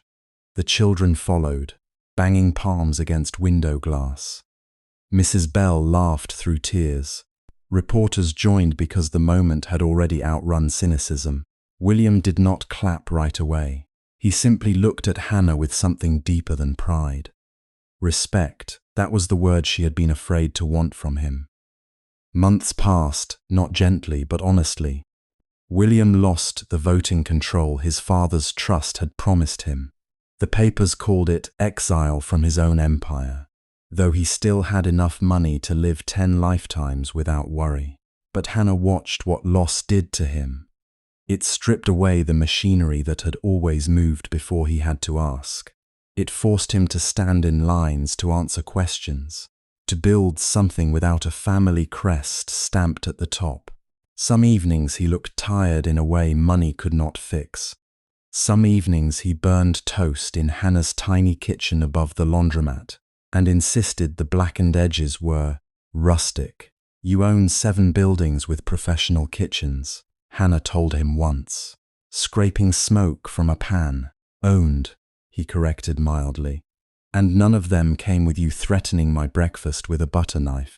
She tried not to smile and failed. He learned the names of every child at Bright Haven, not all at once and not for cameras. He got them wrong at first. Sophie became Sadie, Marcus became Michael, and one little girl named Lily informed him that billionaires should know how to listen if they wanted to be useful. He apologized solemnly and brought a notebook the next time. Hannah completed her graduate program in social work in late spring. She wore a rented gown and shoes. Maya declared, too sensible for a life milestone. Mrs. Bell brought flowers. The Bright Haven children made a banner with uneven glitter letters that read, Mrs. Hannah did it, though the D was backward and one corner had juice spilled across it. William came without bodyguards. He sat between Maya and Mrs. Bell, looking almost nervous, and when Hannah walked across the stage to receive her degree, he stood before anyone else in the row, not grandly, not performatively, just unable to remain seated while she stepped into the life she had fought for. Afterward, outside under a sky the color of washed blue cotton, he handed her a small bouquet of white tulips. No diamonds? Maya said, arching a brow. William glanced at Hannah. I've been warned against dramatic financial gestures. Good, Hannah said, taking the flowers. You're learning. But her fingers brushed his, and the smile they shared was not small at all. The foundation office opened 2 blocks from Bright Haven, in a renovated storefront that still smelled faintly of paint and coffee. Hannah insisted on second-hand desks. William argued for ergonomic chairs. Mrs. Bell mediated by accepting the chairs and rejecting the glass conference table that looked, in her words, like it expected people to lie. There were hard days. Families came with eviction notices, medical bills, school reports, fear folded into every document. Hannah sometimes went home, carrying stories in her chest like stones. On those nights, William did not tell her to rest as if her compassion were an illness. He made tea, He sat on the floor beside her worn sofa. He listened, and slowly, Hannah learned that accepting care did not make her smaller. William learned that loving her did not mean surrounding her with solutions before she asked. They argued too, about security, about reporters, about his habit of quietly paying for repairs in places he had only been asked to visit, about her habit of saying, "I'm fine," when she was clearly held together by caffeine and stubbornness. But their arguments no longer ended at the old wall between their worlds. They met there, tired and imperfect, and built a door. On the night she parked her taxi for the last time, rain softened the city into streaks of gold and silver. The cab had been cleaned, inspected, and prepared for sale to another driver who needed a start more than a perfect engine. Hannah sat behind the wheel for a long while after her final shift ended, listening to the ticking of the meter she had already turned off. This car had seen her cry at red lights. It had carried drunk businessmen, exhausted nurses, tourists, runaways, women with smeared mascara, men pretending not to be lonely. It had carried William Hayes on the night he had no wallet and too much sorrow in his eyes. It had carried the first impossible thread of everything that followed. Hannah ran her hand over the steering wheel. "Thank you," she whispered, feeling a little foolish and not caring. Then she stepped out into the rain, locked the driver's door, and walked once around the cab. The back window was fogged slightly. She frowned. Someone was inside. Her pulse jumped before reason caught up. She opened the rear door. William sat in the back seat, damp hair falling over his forehead. His suit jacket darkened at the shoulders from rain. He looked exactly as he had that first night, and nothing like him at all. The same quiet eyes, the same tired gentleness, but no desperation hidden under expensive fabric now. No kingdom pressing against his spine. Just a man waiting in the place where their story had begun. On the seat beside him was a small velvet ring box. Hannah stared at it, then at him. "William, I know," he said quickly, and for once he sounded completely unprepared. "You don't like being cornered, and this is technically a confined vehicle, so not my strongest strategic choice." A laugh escaped her, wet and shaky. He smiled, that gentle smile that had undone her life piece by piece until it became something brighter. "I thought about a restaurant," he said, "then the foundation, then Bright Haven. I thought about making it beautiful enough to deserve you. But every version felt like I was decorating a question that should be simple." Rain tapped softly on the roof. William picked up the ring box but did not open it yet. "Hannah Moore, I do not want to rescue you. I do not want to own the life we build. I do not want you beside me because my world swallowed yours, or because your kindness saved mine." His voice thinned with emotion, but he held her gaze. "I want to walk with you, argue with you, burn toast in your kitchen, sit in the back of taxis when you are trying to have solemn farewells. I want a life where dignity comes before pride, where truth comes before legacy, and where love is not a debt either of us has to repay." Hannah stood in the rain with one hand on the open door, her heart opening so painfully it felt like grief and joy had become the same thing. He opened the box. The ring was not enormous. It was delicate, warm gold, with a small clear stone set between two tiny leaves. Beautiful but not loud, chosen, not displayed. "I love you," William said. "As my equal, as my home. Will you marry me for a second?" Hannah saw every road behind them. The boardroom, the courthouse steps, her mother's journal, Bright Haven's windows full of children. William standing half a step behind her, so she could stand fully in her own name. Love had not saved them by erasing the distance between their worlds. It had survived because again and again they had chosen dignity before possession. Hannah climbed into the back seat, rainwater dripping from her coat onto the floor mats. William looked alarmed. "Is that a yes, or are you getting in because it's raining?" She leaned forward, took his face in both hands and kissed him. It was not the kind of kiss that belonged to cameras or fairy tales. It was warmer than that, messier human. A kiss full of night shifts and legal files, grief and laughter, burnt toast and children's glitter, all the ordinary miracles that came after choosing the truth. When she pulled back, her forehead rested against his. Yes, she whispered outside. Rain fell over the city that had once divided them into rich and poor, powerful and invisible, rescued and rescuer. Inside the old taxi, William slipped the ring onto Hannah's finger with trembling hands. The meter stayed dark.